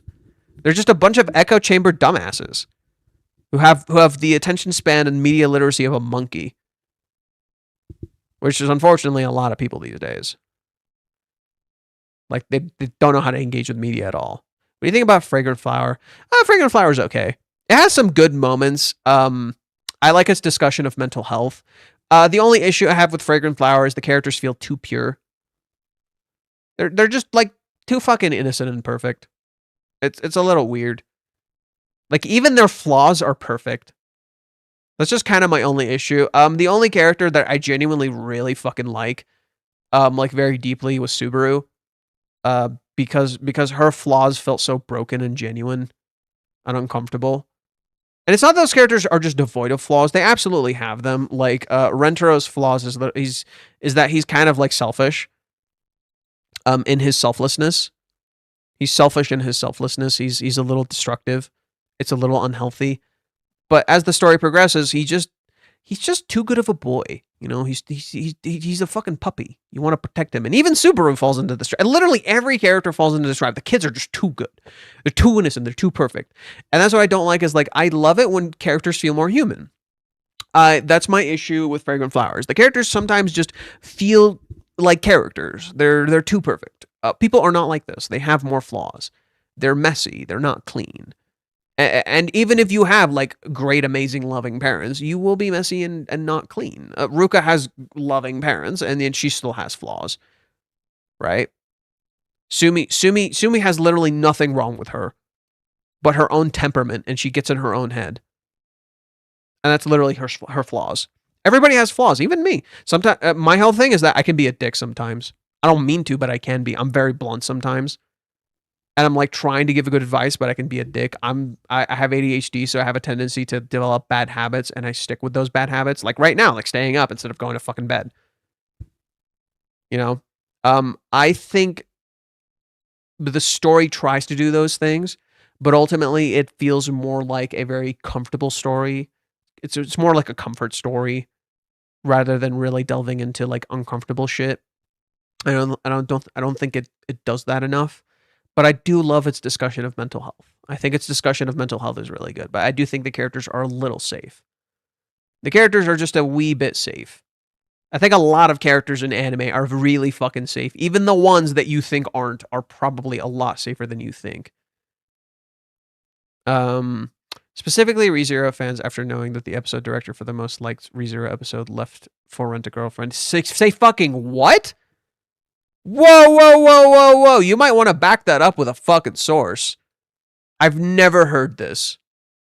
This is my first time hearing. I've never heard this. Back this up with a source, bro. Give me a fucking name. You're going to need to give me a fucking name. I never heard of this. I need a name and I need a source. you can't give me one, give me the other. Any RE or KH streams? I would like to start Resident Evil at some point, maybe tomorrow or Monday. I'm off Monday, but I'm not off Tuesday, which is fucked up. That's fucked up. We'll see. We'll see. Yeah, I'll see. Maybe I can do Resident Evil either tomorrow because I still haven't read Reddit. That's 2 weeks now. I haven't read Reddit, so I gotta. I think tomorrow I'm gonna keep going with the normal reading stuff. So I'm gonna read Reddit, and I'm gonna read 415 Reddit, and I might read Mute's post on chapter 415 because we're a little too behind on that stuff. So I'd like to read some of that stuff. You know, get that stuff. Catch up on everything I missed. I don't want to be behind on too much stuff. But yeah, we'll see. I'll try to doing Resident Evil 1 on maybe Monday and or tomorrow if I have time. Speaking of which, I'm kind of like I'm wondering how I want to approach Resident Evil because I want to run through the series, but I don't know how I want to approach it. Like, should I do Resident Evil 1, Resident Evil 1 remake, Resident Evil 2, Resident Evil 2 remake? It's and go in that direction, or should I do Resident Evil 1, Resident Evil 2, Resident Evil 3, Code Veronica, then Resident Evil 1 remake, then Resident Evil 0, then and then like whatever order they released in. Like I'm wondering if I should follow just like the release order or like do some weird convoluted thing. Did you get my super chat? And where? What was that the one in the comment? Was that the one in the comment that you did like for the Kingdom Hearts stream? Is that what you're referring to? Or did you do something here? Like did you do something here?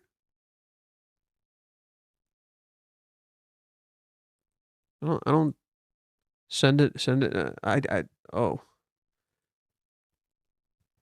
Send it now and on YouTube or on like Twitch? On YouTube or like Twitch? Because I didn't see anything on YouTube.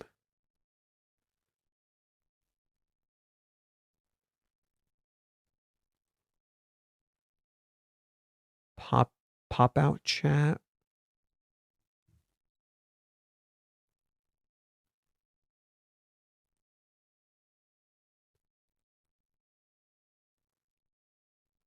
Let's see. What was that?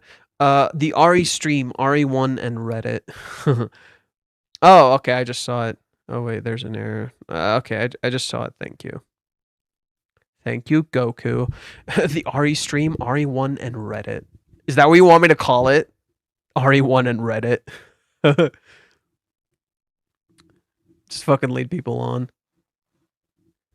Do you know what RE1 remake is called by people?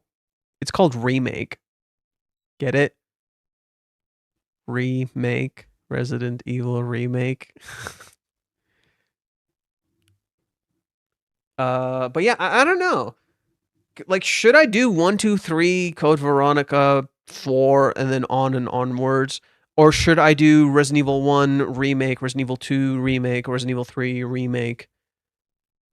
Like, is that how? Like, which one sounds more interesting? I'm just curious. I'll make this like the last thing. I'll engage with audience. Start a poll.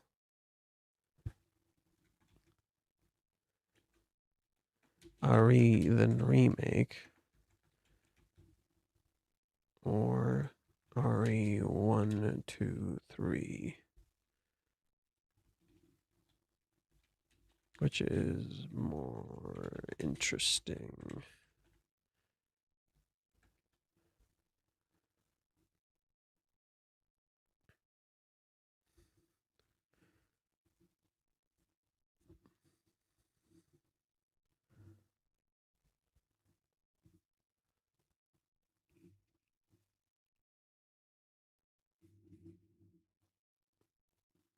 RE then remake seems to be winning. Interesting.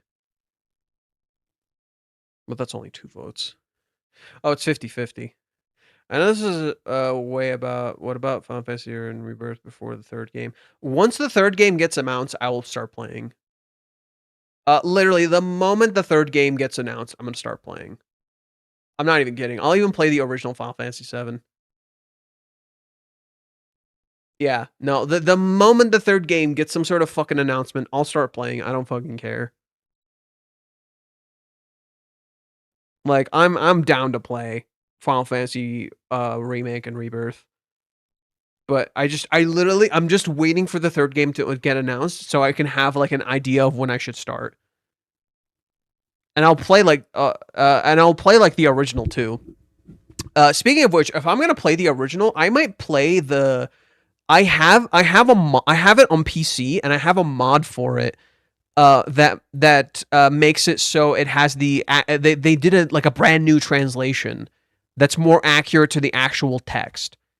So I'd probably play that. So I'd play like a modded version that has like accurate text. So if we do, no, not new threat. It's literally just the same game, but it has accurate translations. I'll play Final Fantasy VII remake when when we get the third game announced. Once we have like the third game announced and we have a date, not necessarily like just if you just have it announced, I'll play it. I'll start playing them. You know, I fucking love the new Final Fantasy VII games, and I love the original. So you know, plus I can say I'm one of the few fans who actually played the original first. I played the original first. I played it on the PS3, not the PS1. They had a port of the game on the PS3. I played it on the PS3. And then I played Final Fantasy VIII on the PS3, and then I played Final Fantasy IX on the PS3. But I never finished 9. I did finish 8, and I did finish 7. Although I don't think I ever beat the secret bosses. I beat them in I played it again on the Switch, and I beat them in that, and I just cheesed it. I just turned on the fucking limit break bullshit and cheesed it. I think I cheesed that entire run. I just had limits on the whole time, so I'd like to play it normally this time. 9 is amazing. So I hear. I just tend to have an issue whenever I hear shit like because people dick ride 9 super fucking hard. So like I have this tendency, and then they hate 8, but I kind of have 8 has like a special place in my heart. So like I tend to have these issues whenever people do shit like that where I'm like, oh, I don't know. I don't know. But I'll eventually play 9 again and give it like a fair shot. I also want to play I also want to play what's it called? That one I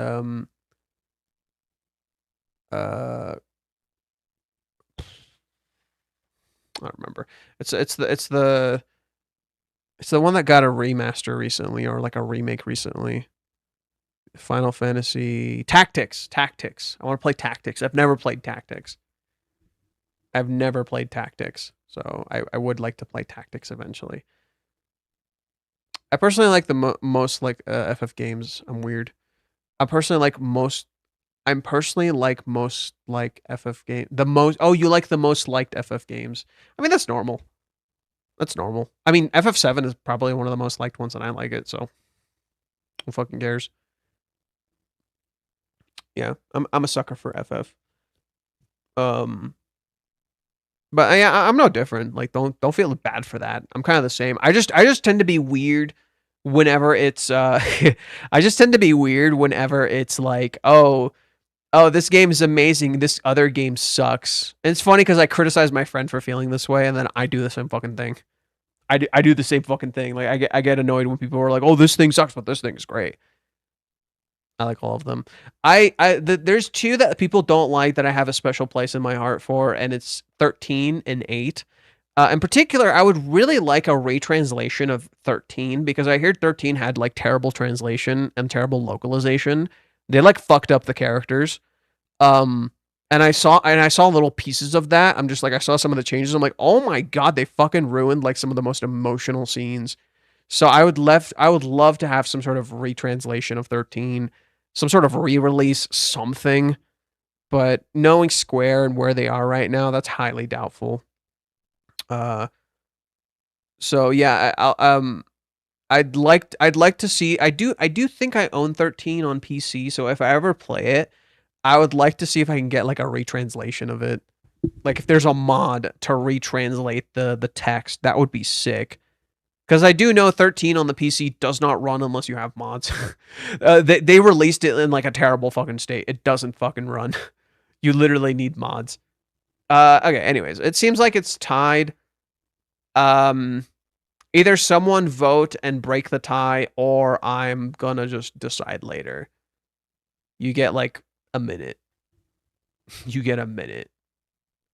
And by a minute, I mean when it hits the next minute in the hour. Like not even an actual minute. And if no one votes, I'll just decide for myself later. All right. Oh, there it is. I guess I'm deciding for myself later. Yep, it looks like it's tied 50-50. I'll decide for myself later. There's no tiebreaker votes. Sucks to suck. Haha. Yeah. Okay, so have a good night. I'm probably gonna stream tomorrow. Hopefully, maybe. I'd like to stream earlier, but I'm also I gotta sleep earlier too. I'll read all the Reddit threads tomorrow. I'll read 2 of them. We're gonna read 2 Reddit threads and 1 old mute post. So we're gonna go through a lot. Hopefully, I'll get a chance to write something, but if I don't, I don't. It is what it is. Have a good night. Take care. Thank you guys for streaming. I hope this was fun and enjoyable. We talked about the anime. We talked about all the fun stuff. Remember to try and like clip things for me. I would really appreciate it. Remember to try and clip things for me. I would really appreciate it. It makes my life a lot fucking easier. See you next stream. Have a good night. See you guys later.